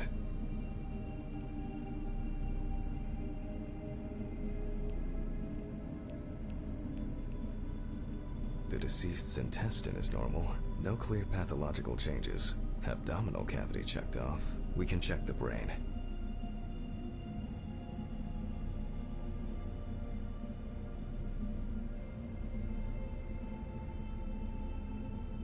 I make a cut to open the lid of the victim's skull and remove the brain.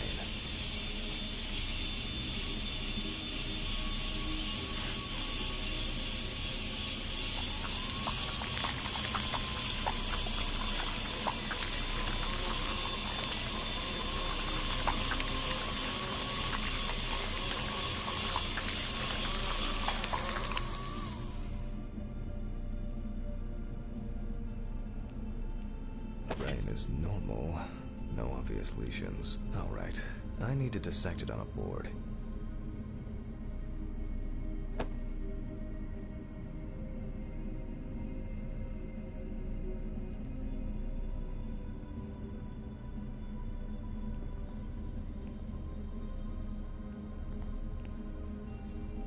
Oh, damn. Using a knife, I carefully cut through the brain tissue.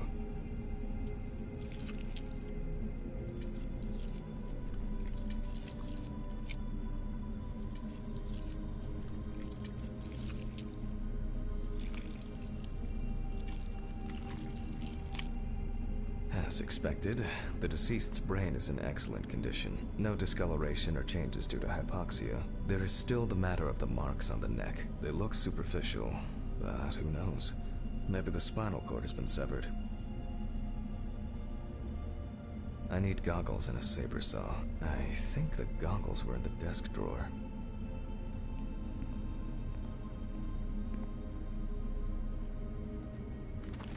Alice.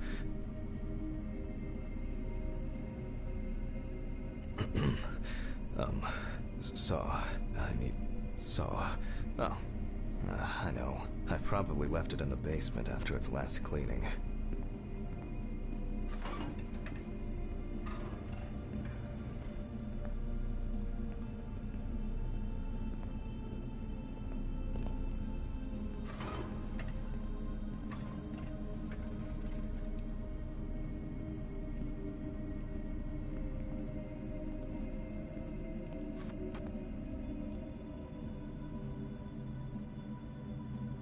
Mr. Ridley, I need a key to the basement. It's in the social room. Why is the key lying at the... never mind. Thank you. Hey, Hammond. Did you hear about the convoy? Well, maybe you'll get a chance to relive your glory days and catch Red Pete again, huh? Let's hope there won't be a need for that. If only he could put that much enthusiasm into his work.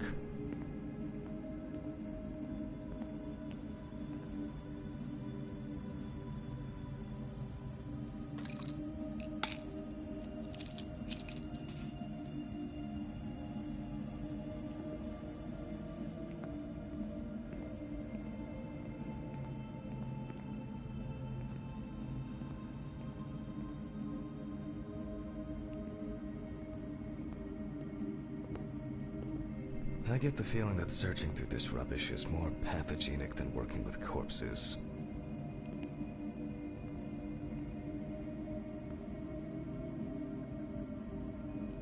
Please, may this be the last trip.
Why did the prison convoy have to get into an accident?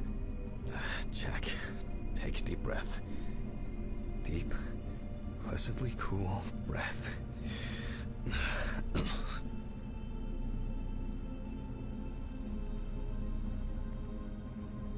Where the fuck's the basement?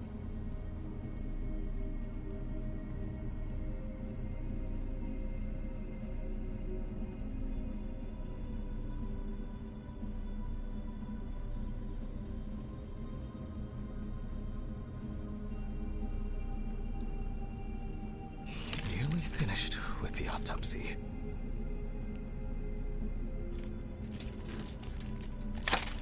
Then you can go home and rest. I'll take the saw.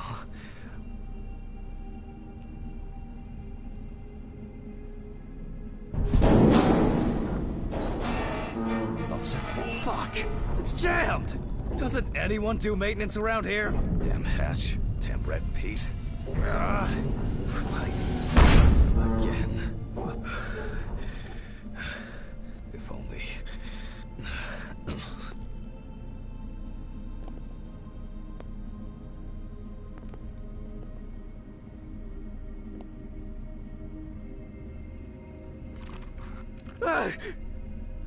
Forgot this thing was standing here. It would be easier if I put things away properly. Damn student lectures and their fucking props.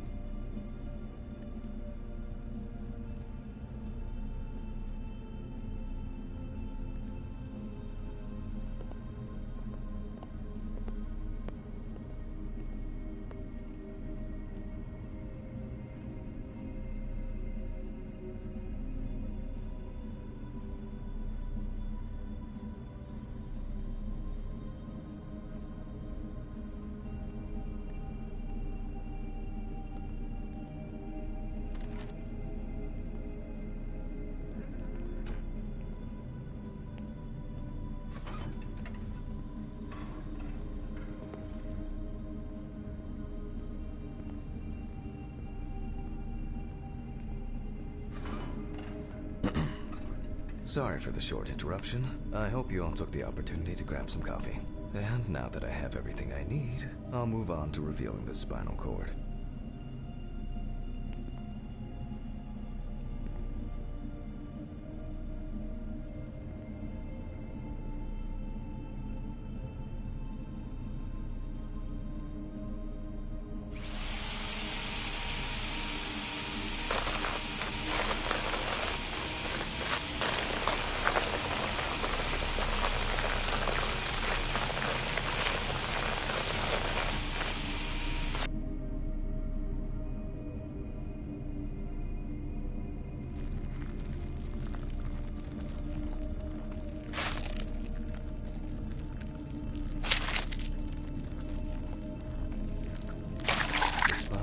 Removed.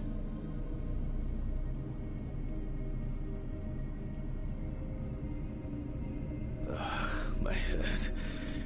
Oh, I can't think straight. Pills. Where are my pills?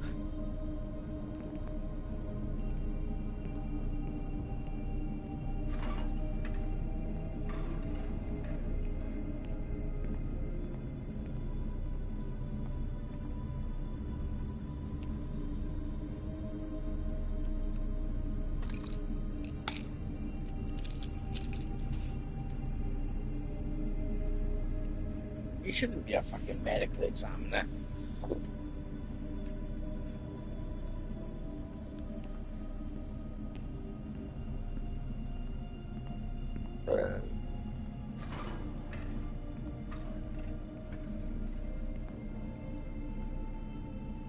I can see that the spinal cord was not severed. This shows that apart from the marks around the neck, hanging didn't negatively affect the condition of the deceased. Ladies and gentlemen, almost over. Now, to sum up and tidy away the body. The direct cause of Samantha Barker's death was a heart attack resulting from an overdose of barbiturates.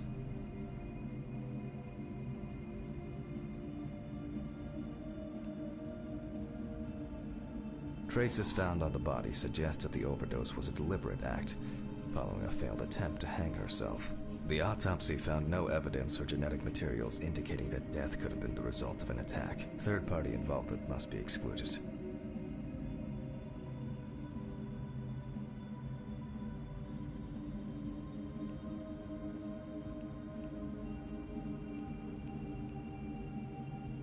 Autograph, and we can start sewing.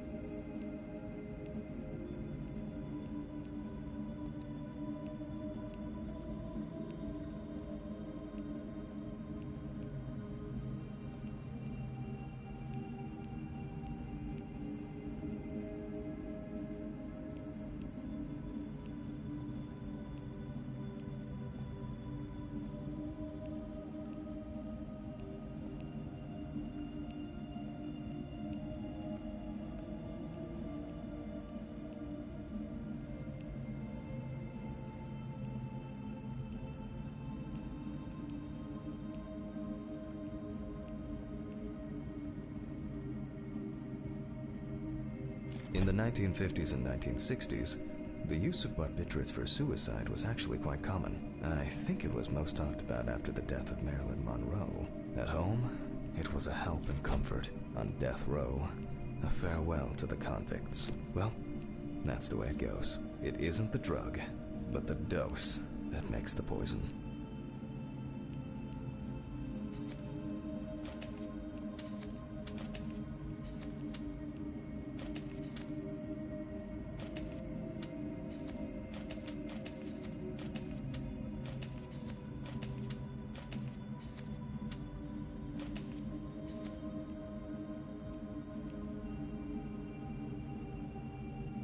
Well, we're done for today. Thank you for your attention.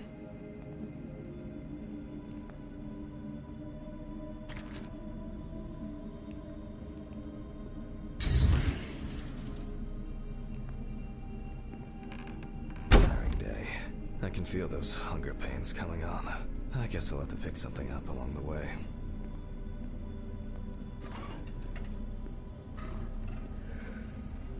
A nightcap will do me good.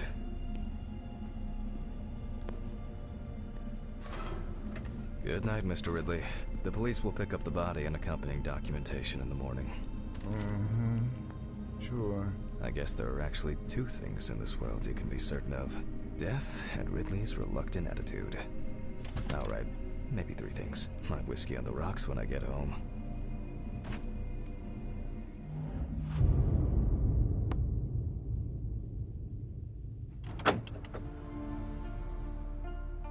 So cold. I guess I should have brought my jacket to work.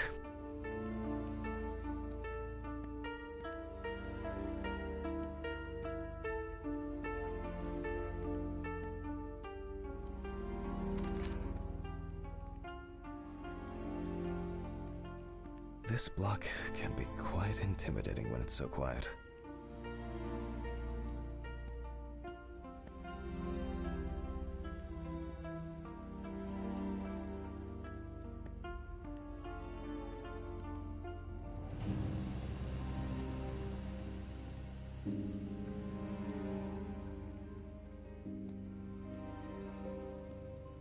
What? What? What the fuck? But I locked it. I'm sure of it.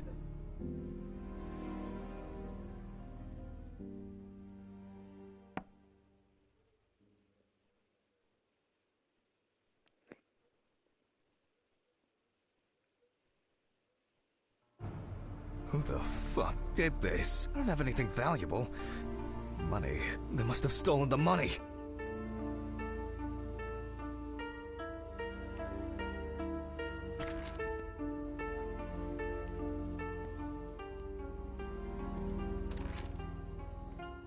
Great.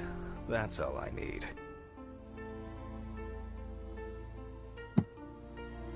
Fuck! What if it was Red Pete? Where? I need my pills. I can't get my thoughts together. Christ, why did the neighbors not report anything? I'm calling Stephen.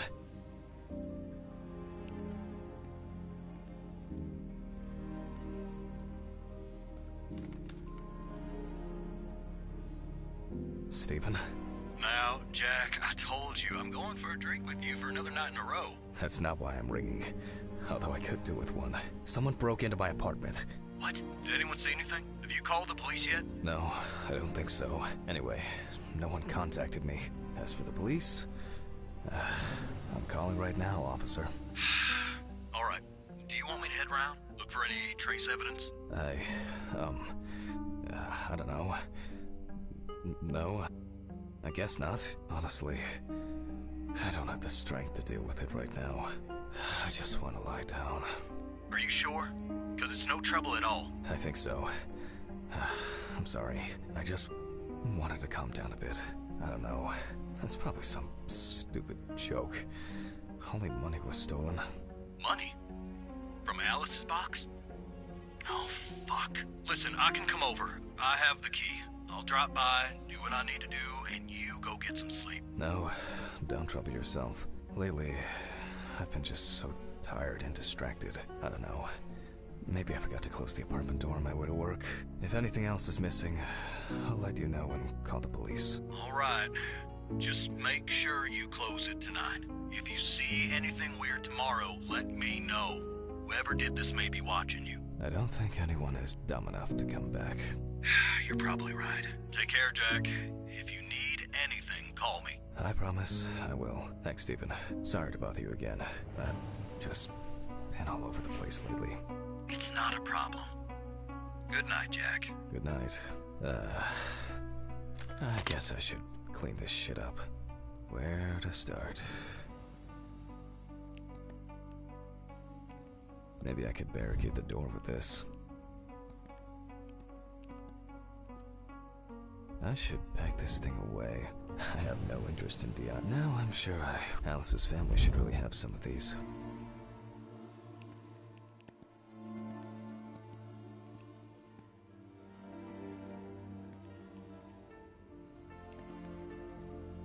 There you go. To be honest, I could leave it like this.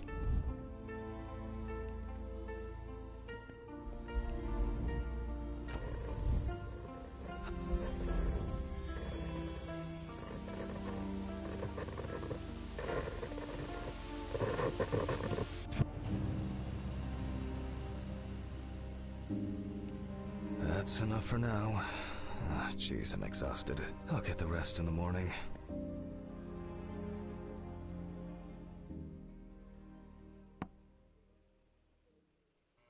That's enough. I need to quickly change and finish getting ready.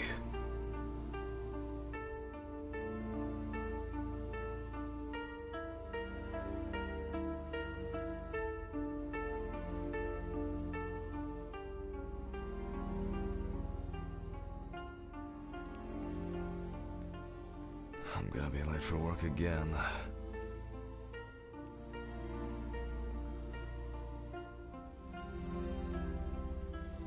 Got my keys, got my files. Check.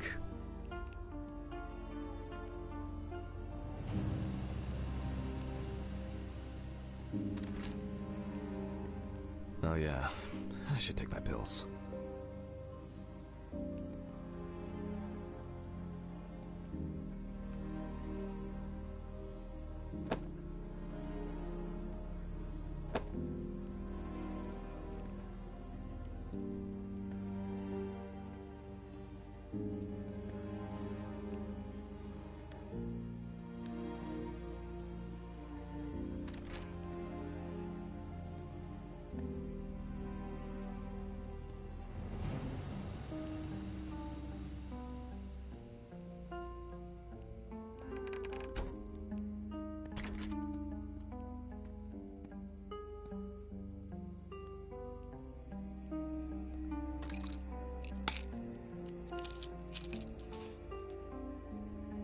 I feel like it takes me forever to finish these things. Time to go. Remember to close the door properly, Jack. I'll ask the neighbors tomorrow if they saw anything suspicious.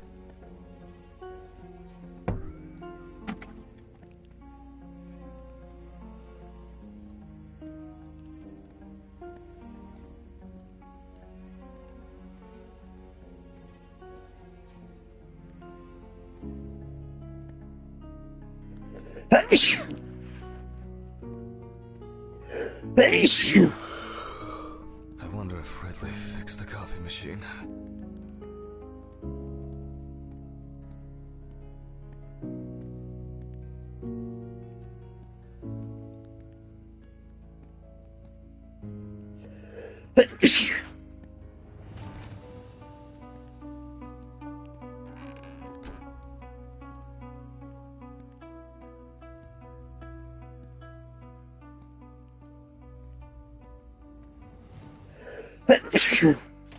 Maybe a bit optimistic. I'd better grab a coffee on the way.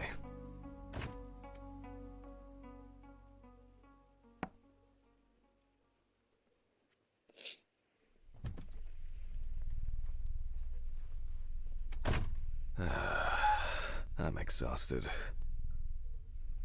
I wonder who Stephen brought in today.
Good morning, Mr. Ridley.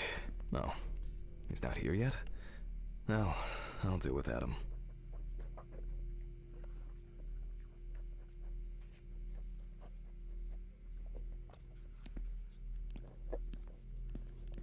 I hope he... Oh, come on. He was too lazy to even wheel the gurney to the autopsy room.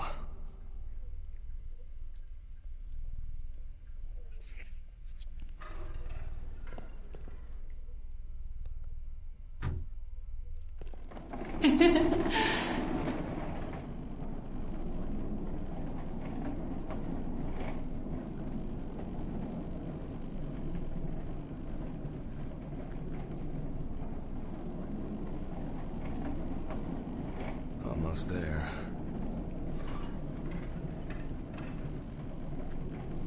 Now for the tough part. The body needs to be moved. Where's Ridley when you need him?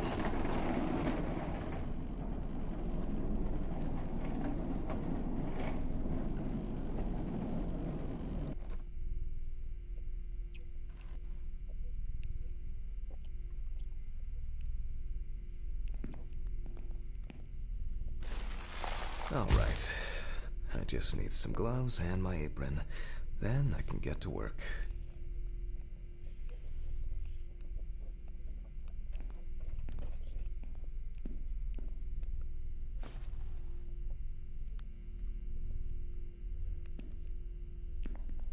I'm going to need my tape recorder for this.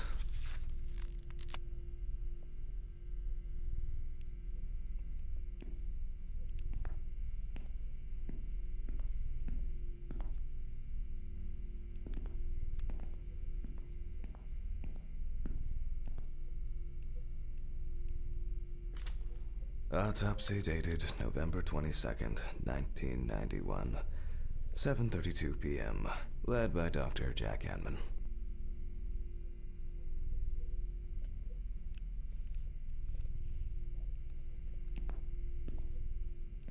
I begin by verifying the identity of the Jane Doe. It's most likely Harper Lloyd, age 35. Found in a well-owned house by her neighbors Leonard and Dorothy Chelsea. Reported missing for a week. It is also known that the deceased was diagnosed with affective bipolar disorder. Harper was placed on drug therapy, which she dropped out of fairly regularly.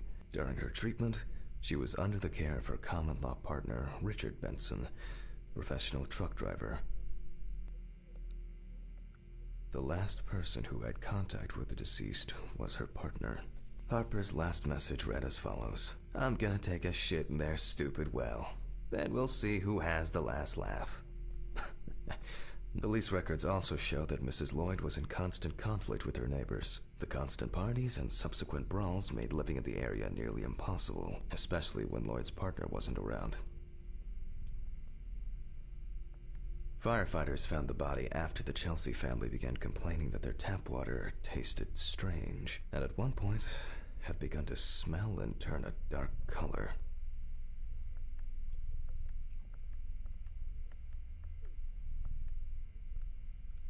I proceed to open the bag and check the state of decomposition of the corpse.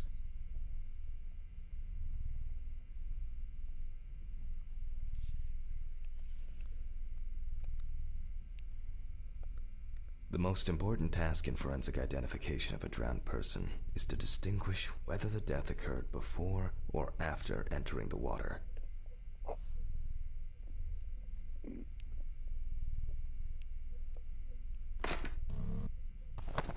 Okay, that could have been worse. I carefully removed the victim's clothes so as not to damage the skin.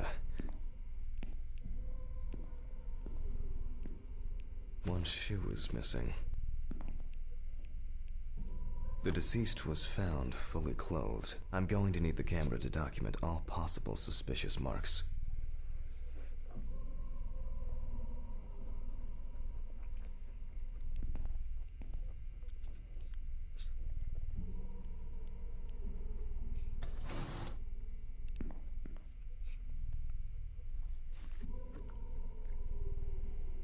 Definitely the first thing that stands out is the very advanced post-mortem gigantism.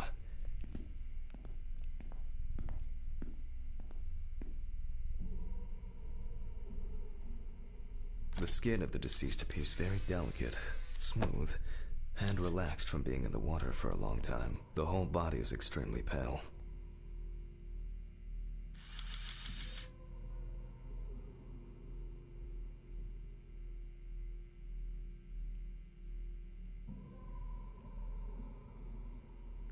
There are bruises and hemorrhages on the neck. These usually occur due to increased inhalation when fighting to breathe underwater.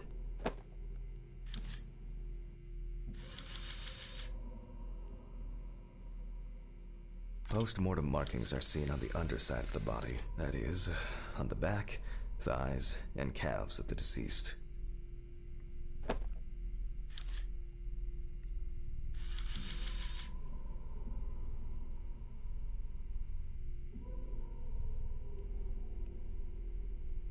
It's likely that the deceased was lying on her back when she was fished out.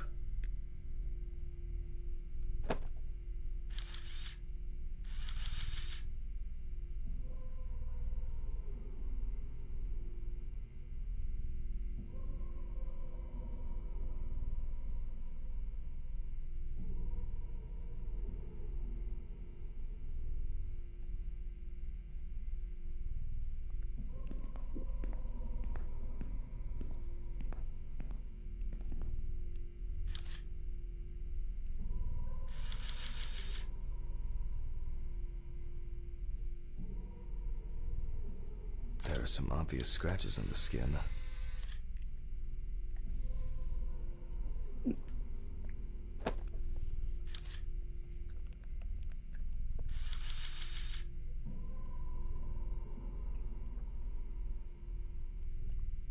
The skin on the hands can be easily separated from the body. The separation takes the form of a glove.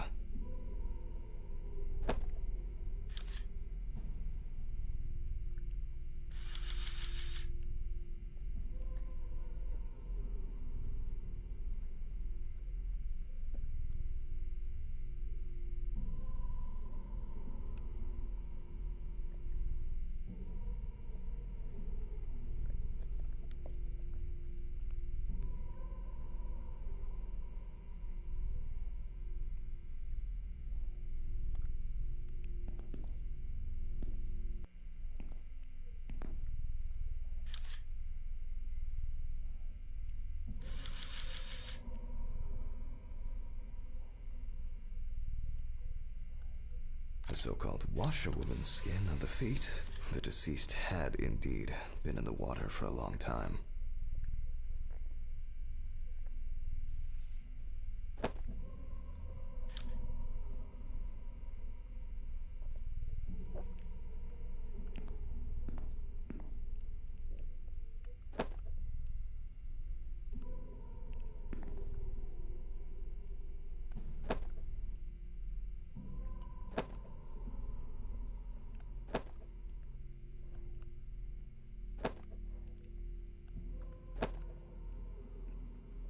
So, after the preliminary exam, it's time to take a closer look at this.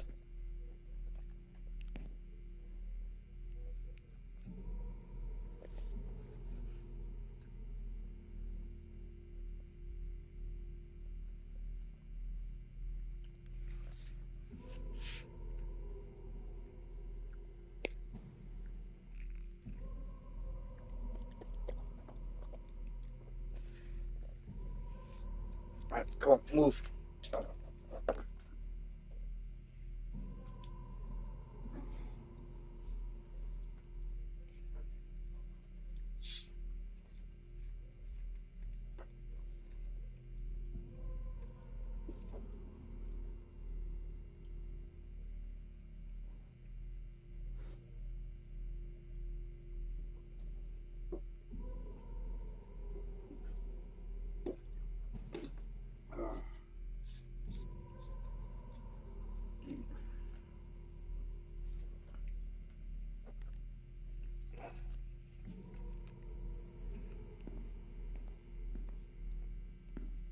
Today's date, the deceased was clothed Rigor mortis does not need to be checked. Based on the state of decay, you can be sure it has subsided.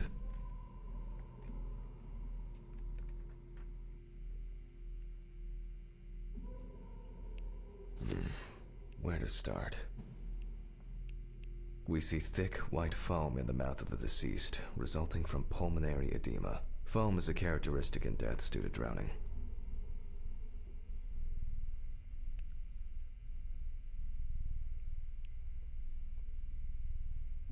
The spots have a purplish blue-red hue, which is a typical sign of the death of the organism.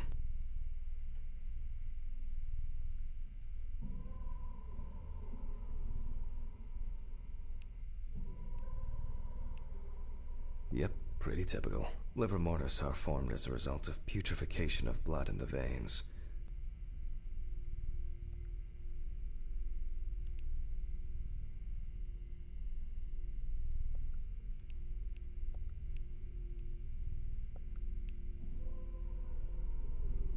There are obvious scratches on the skin, especially on the back and hands. These could be defensive wounds, evidence of some sort of altercation prior to death.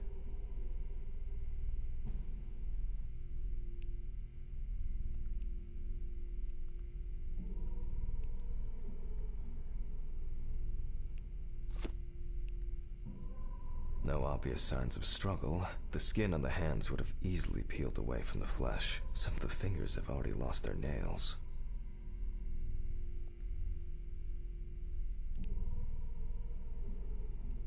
Due to the fact that the deceased was wearing shoes all the time, her feet are in better condition than her hands. Nevertheless, we can still notice a clear, wavy skin and the so-called washerwoman's skin texture. Okay, that's probably enough to indicate it. I'd better note that down in the records.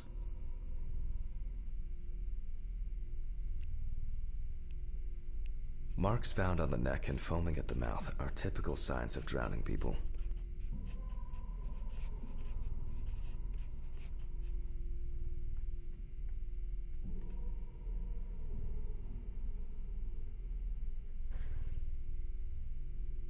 Those abrasions appear relatively fresh. No healing or scarring is visible. Hands heavily wrinkled from submersion in water, typical washerwoman's skin.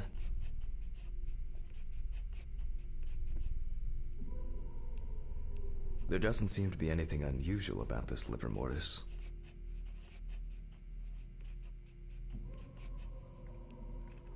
Diffuse spots are caused by blood rotting in the veins.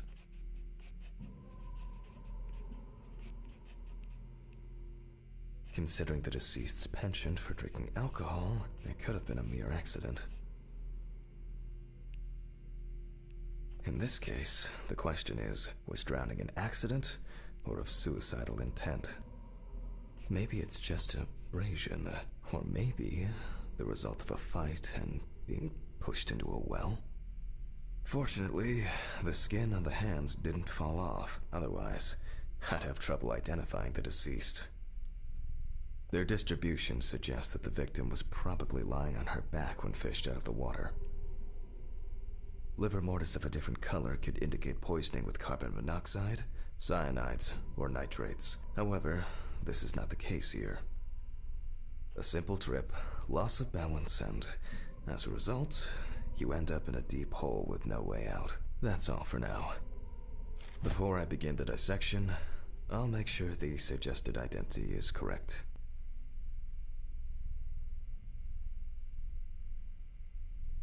The suitcase with the fingerprint equipment should be around here somewhere.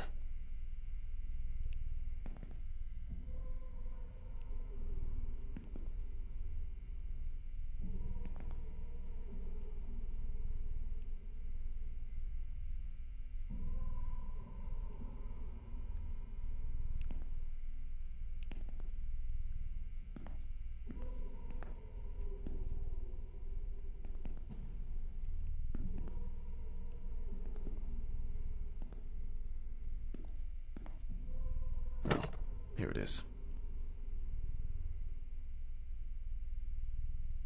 With decomposing bodies, the tissue of the pads and the fingers tends to shrink. To remove these shrinkages, A mixture of glycerin or air is used.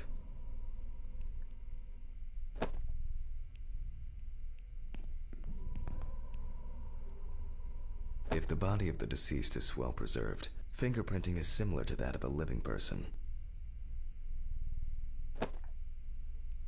The fingerprint sheet should always be checked. Slipping fingers, too much or too little ink, or inaccurate hand position can make fingerprints illegible.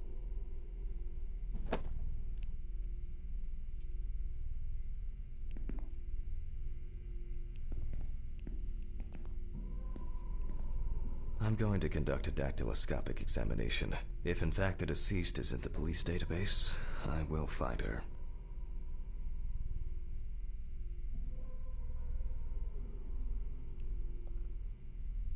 Glycerin is injected successively between the nail and the skin of each finger. The substance then enters the fingertip, removing shrinkage and wrinkles.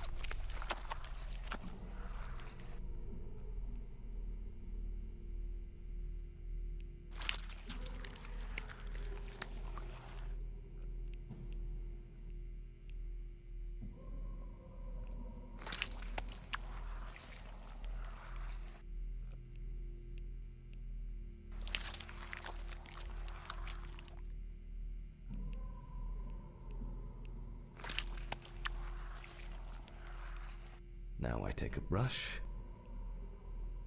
Only when the skin is taut and elastic can you use ink.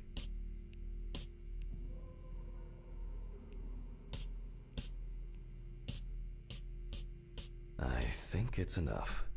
I'm getting fingerprint samples. In the case of drowning victims, you have to be extremely careful. The skin may fall off the hand like a glove when you take the print.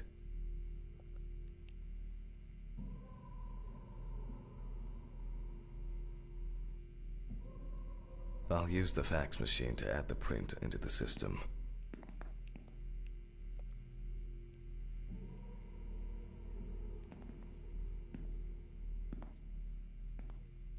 Green button, and...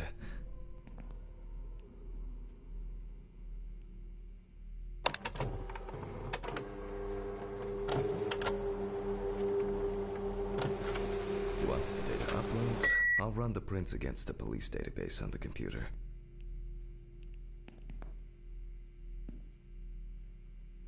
Great. The data is there. Click Upload.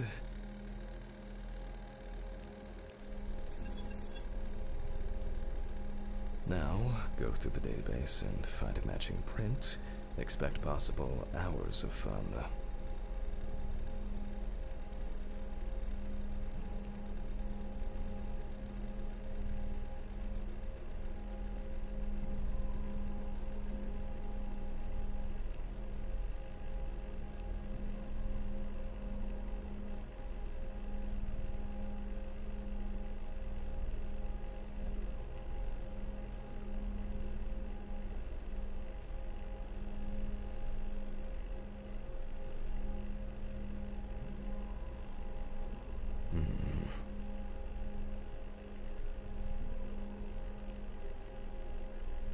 One more.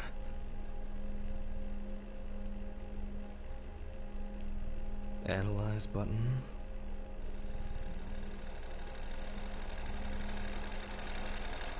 And we have a result. Everyone has a story to tell, even if it's just a police record. So, as predicted, the deceased turned out to be Harper Lloyd. That went smoothly. I'll print this out and attach it to the medical records.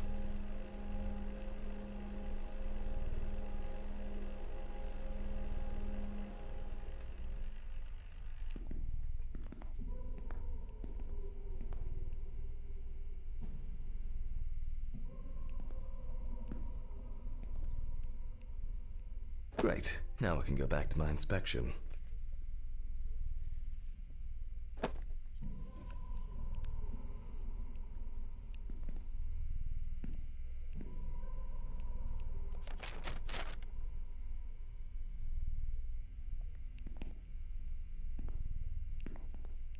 I'm adding the name of the deceased. I'll start the internal examination by taking fluid from the victim's brain. A needle inserted through the nose will do the trick.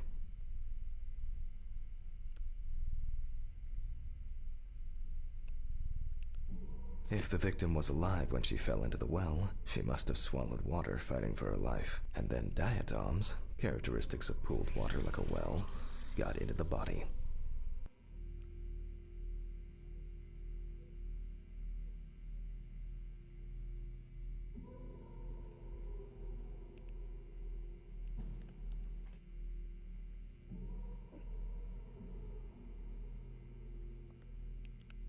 In the meantime, I'll check the sample under the microscope. I'm sure that these algae traces will be found in the samples taken from the well where police found the body.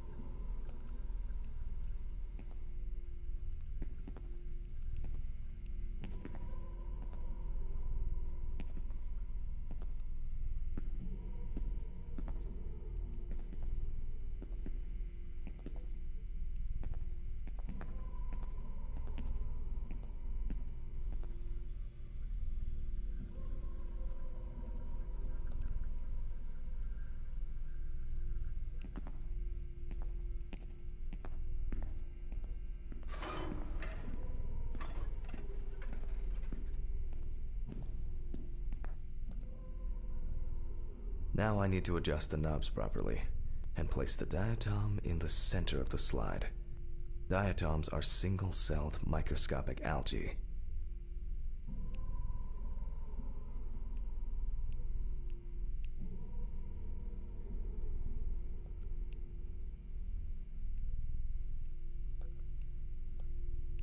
I won't even notice an army of diatoms from this distance.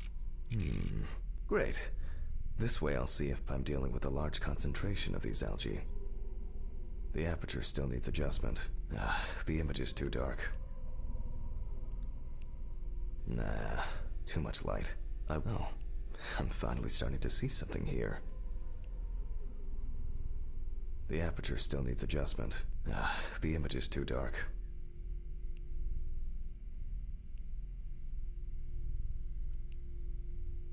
It's not a dirty lens, I'm afraid. And perfect. It's not a dirty lens, I'm afraid, but rather a bad focus. Nah, too much light. I won't be... Oh, I'm finally starting to see something here.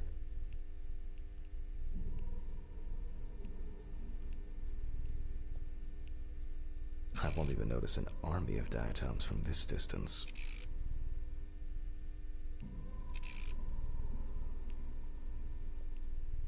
The aperture still needs adjustment. The image is too dark.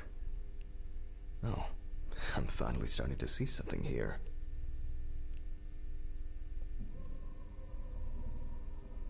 And perfect.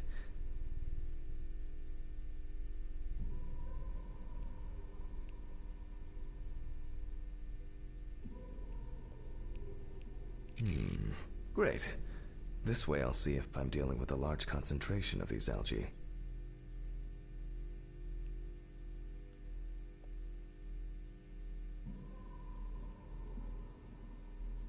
As expected, we find the aforementioned algae in the solution. Their upper part, epitheca, which overlaps the lower, hypotheca, is clearly visible. The presence of diatoms in the brain samples taken indicate that the deceased was certainly alive when she fell into the water and was possibly conscious.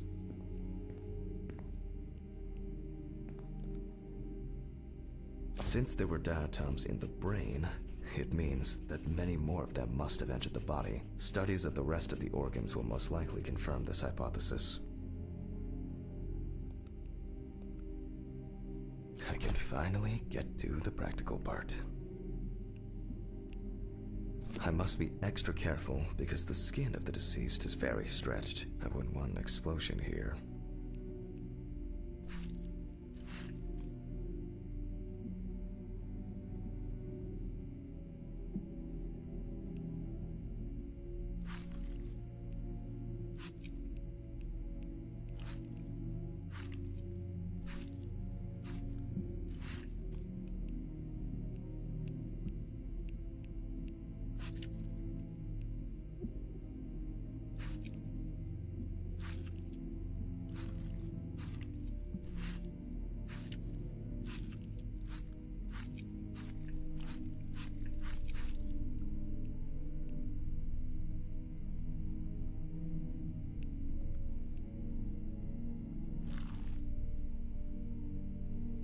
you can immediately see a very large swelling of the organs. In addition, all internal organs are very congested.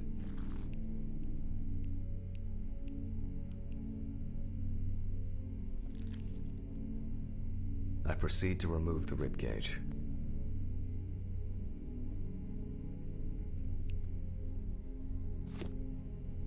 It's easy to see that the ribs have been imprinted in the lungs.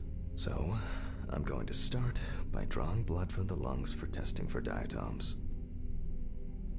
If diatoms were only present in the lungs, this would mean that the victim was placed in the well after death, and the perpetrator wanted to get rid of the corpse in this way.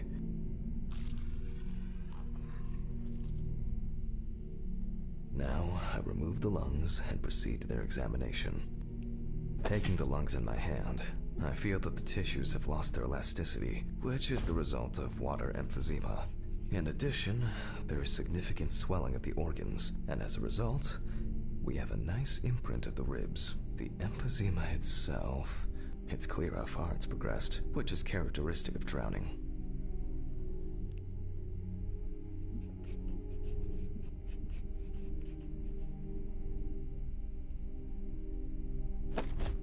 Corpses found in water are worth examining with a tomograph. However, I can't count on such luxuries, so I must reach for a more archaic technology: a bucket and water.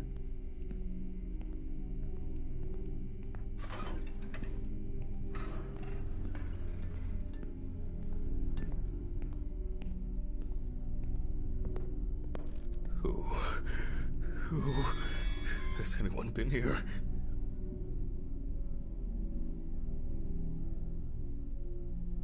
I hope no one dipped a mop in it. It's best to go to the lab for this.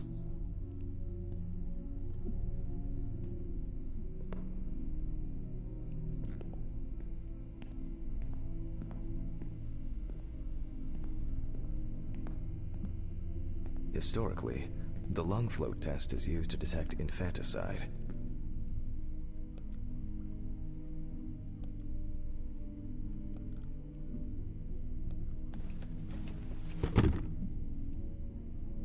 The water should be at room temperature.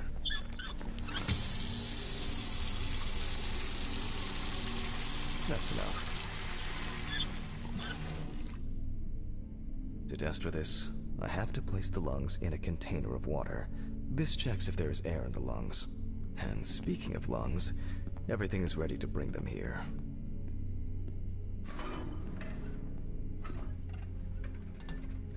Oh, Jesus.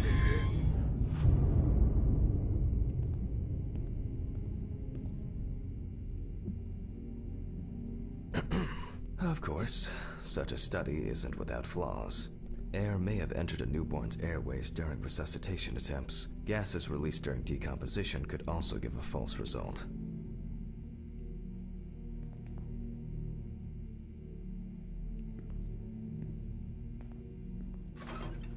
In this case, however, it's about something else, namely, the amount of fluid in the lungs. To test for this, I have to place the lungs in a container of water and wait to see if they fall or if they will float on the surface.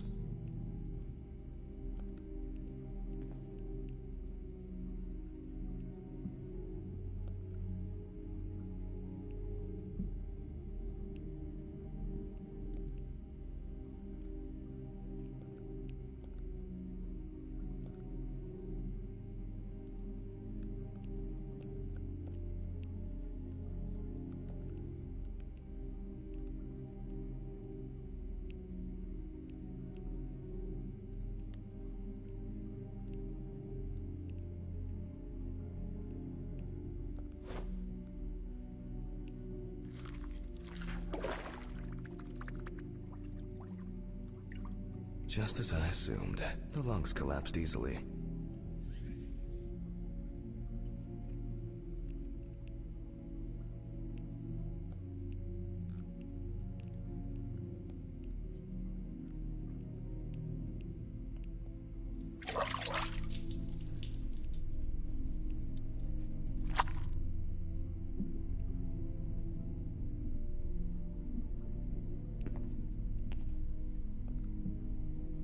fluid could have entered the lungs during panic attempts to catch breath underwater, but it could also be the result of bacterial infections or cancer, so further investigation is needed.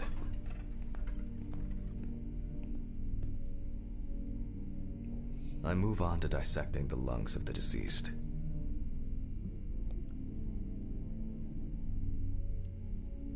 You can hear the distinct, very unpleasant crackling of the tissues being cut through.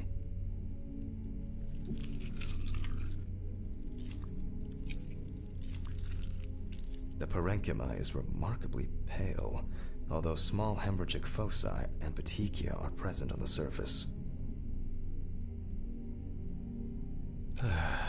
All right. Now, I will check the collected fluid under a microscope.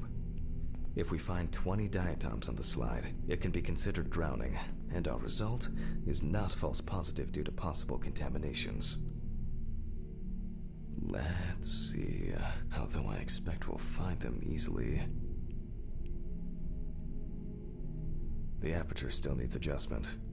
The image is too dark. Oh, I'm finally starting to see something here. I won't even notice an army of diatoms from this distance. Great. This way I'll see if I'm dealing with a large concentration of these algae. It's not a dirty lens, I'm afraid. And it's not a dirty lens, I'm afraid. But rather a bad focus.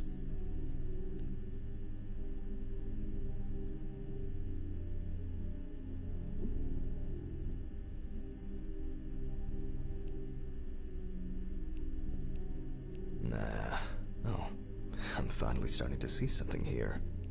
The aperture still needs adjustment. The image is too dark. Oh, I'm finally starting to see something here.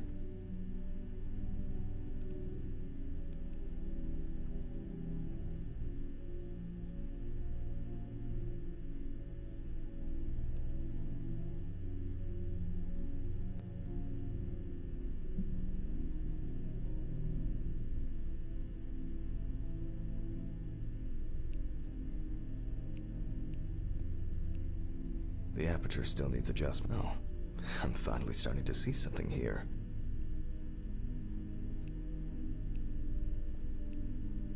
And perfect. As expected. In solution, the diatoms are clearly visible. There are smaller and larger clusters of them. There will definitely be more than 20 of them.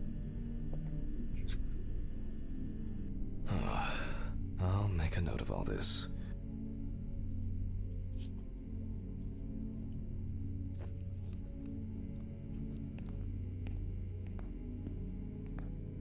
So far, this case looks pretty standard. It's clear from the beginning that it's drowning.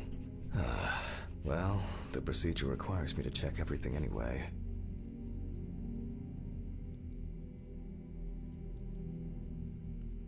So, I move on to checking the other organs. I ligate the heart, and then remove it for inspection.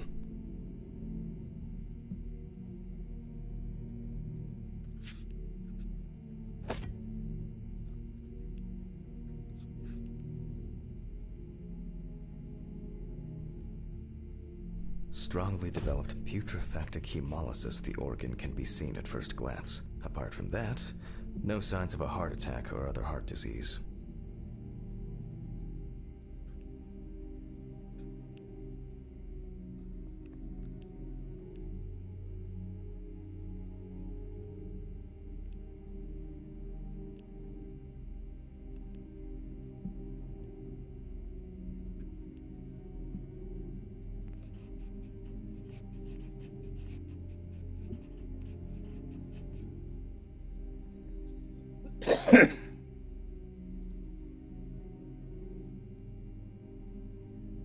I move on to the next organ. This time, it's the liver.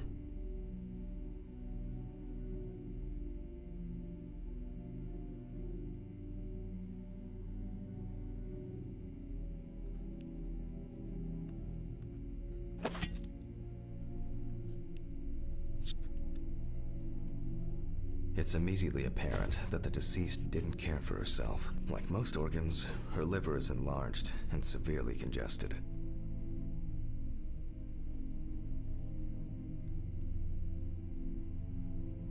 The beginnings of cirrhosis are visible in some areas.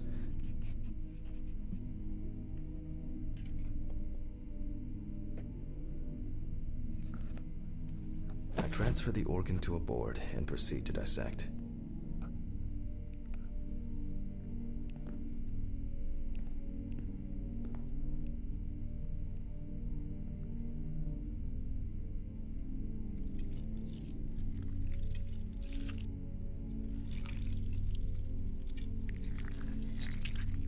The cross-section clearly shows dilated veins and many small hemorrhagic foci. I must admit that this is quite a feat, considering the rather young age of the deceased. Harper enjoyed drinking so much that she might not have lasted a few more years.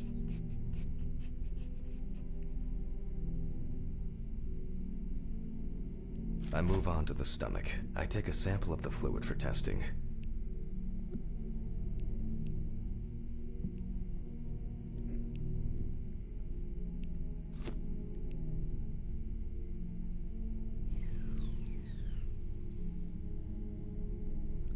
It looks very turbid. I'll see what happens after spinning, but that's in a moment. Now, I carefully ligate the organ, then cut it off. It's enlarged, probably full of putrid gases. I transfer it to the board and carefully open it, checking the contents.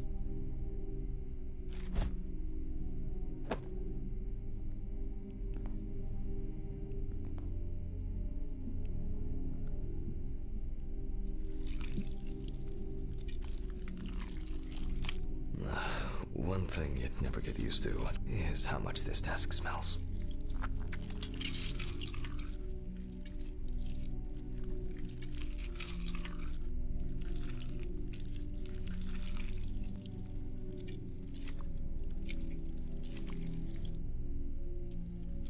Okay, the stomach is full of fluid and unidentified organic matter, which is probably leftover food. So let's check the diatoms. Again, but in a centrifuge for a change. The problem with examining drowned people is being able to show whether the death was due to drowning or whether something else contributed to the death. Cramp, heart attack, drugs. Such an analysis requires viewing from different angles and a careful interpretation of the collected data, including those from the field. That's why it's so important to collect as many samples as possible. Unfortunately.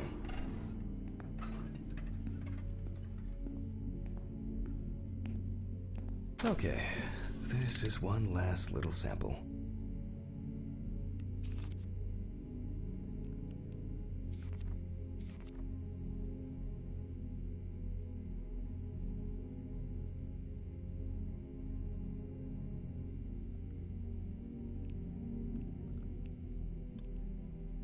Now set.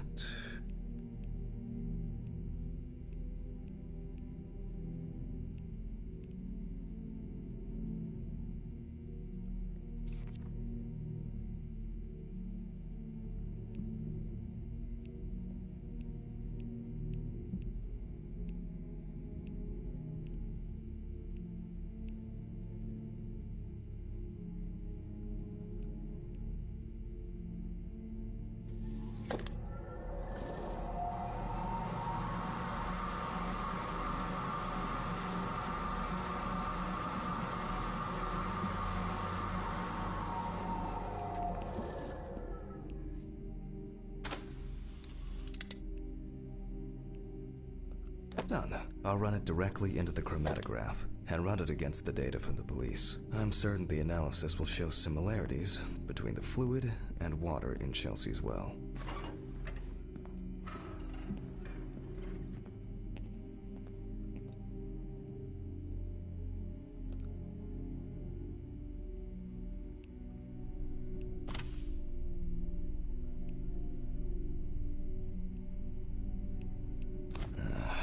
Let me think. 3 milliliters should be fine.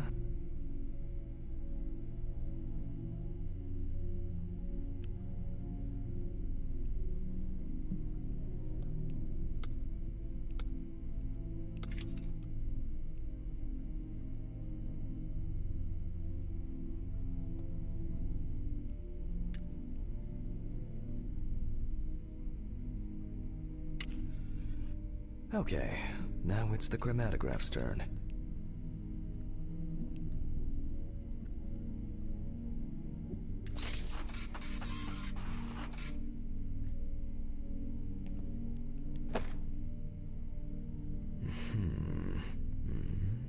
Yes. The water sample matches the one provided by the police.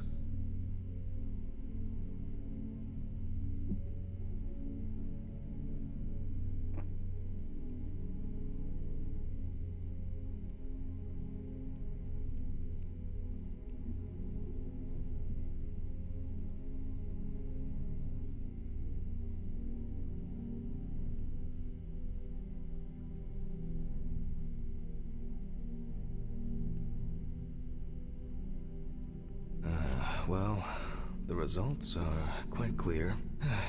I was hoping it would be a more interesting case.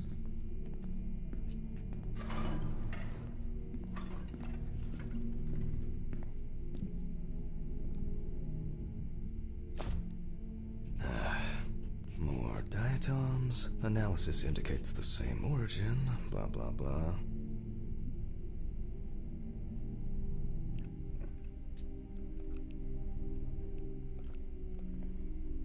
There's little left to do. I'm going to check the airway patency of the deceased. Interesting.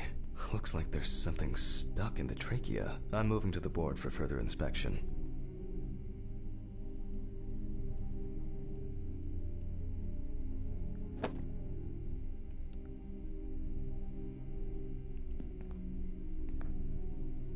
I dissect the trachea and open the organ.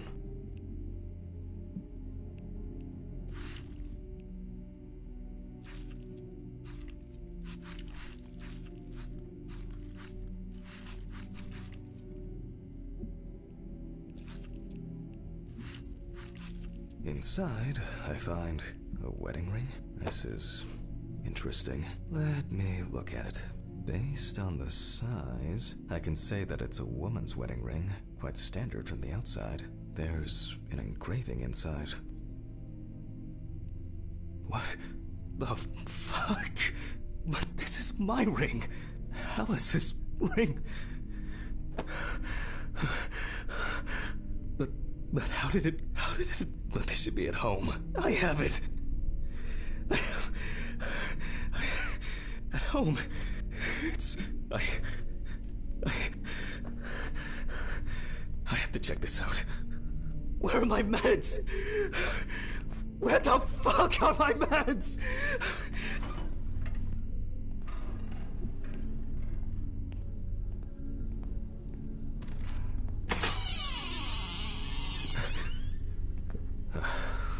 Must have been... Jesus Christ!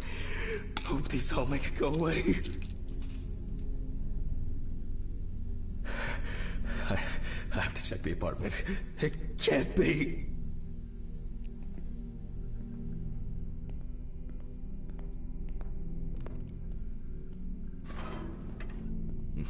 Mr. Ridley. Mr. Ridley! What's all the ruckus? I need to go home. Immediately. What? Now? I have to. Have you seen anyone here this morning? Anybody suspicious? No, there was no one. Dorothy was, but only for a moment, then she left. What's wrong with you, Hammond? Okay. Thanks. What about the corpse? I'll come back, I promise. Jesus Christ!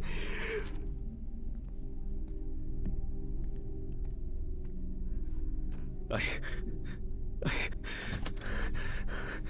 have to check this out.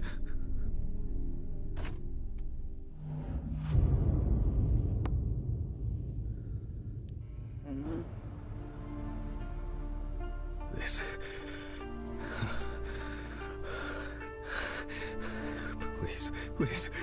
Please be there. It can't be your wedding ring.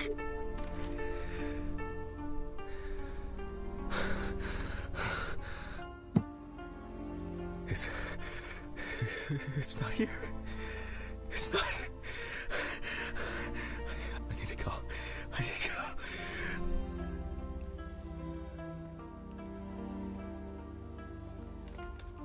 This is sick. Fuck.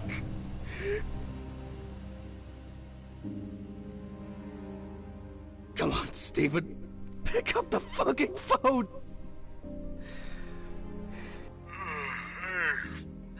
What's up, man? They took the ring. What? What ring? What are you talking about? They took the wedding ring. Alice's wedding ring. One sec. You mean burglary? You said nothing was missing. Yes, I know that. I don't know. I was jittery. Maybe I didn't notice. I don't know, but that's not the worst of it. Calm down, Jack. Breathe. What happened? I found it in the trachea of the deceased I was working on. Do you understand? I pulled it out of a dead woman's trachea. What? I don't know what's going on. You think Red Pete wants revenge? He's playing with me. Huh? I knew it. I knew it from the beginning this was going to happen. I didn't make it up! Jack, listen to me. Try to calm down. Don't leave the apartment. I'll be with you right away, okay? I'm on my way. What sane person would do something like that? Fucking Ridley lets in whoever he likes as usual. What are you saying? Stephen? Don't leave me, man. Come on. Fuck. Oh, God, what now? Okay, I need a drink.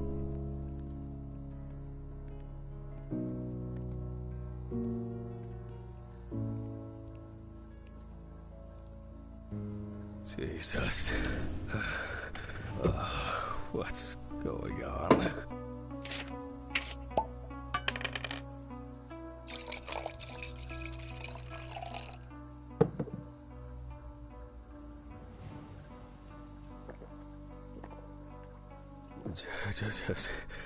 Just one sip more.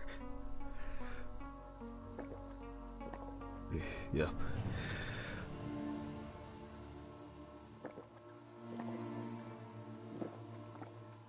Jesus.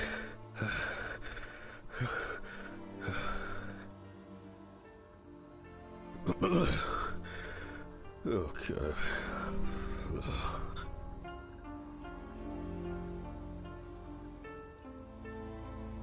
Yep. Okay.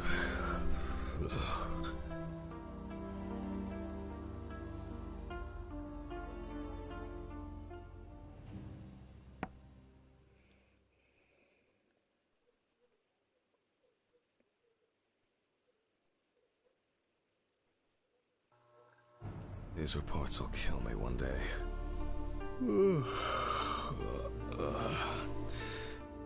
It's time to go to work. Alright then, guys. That's it for this episode. It's long enough.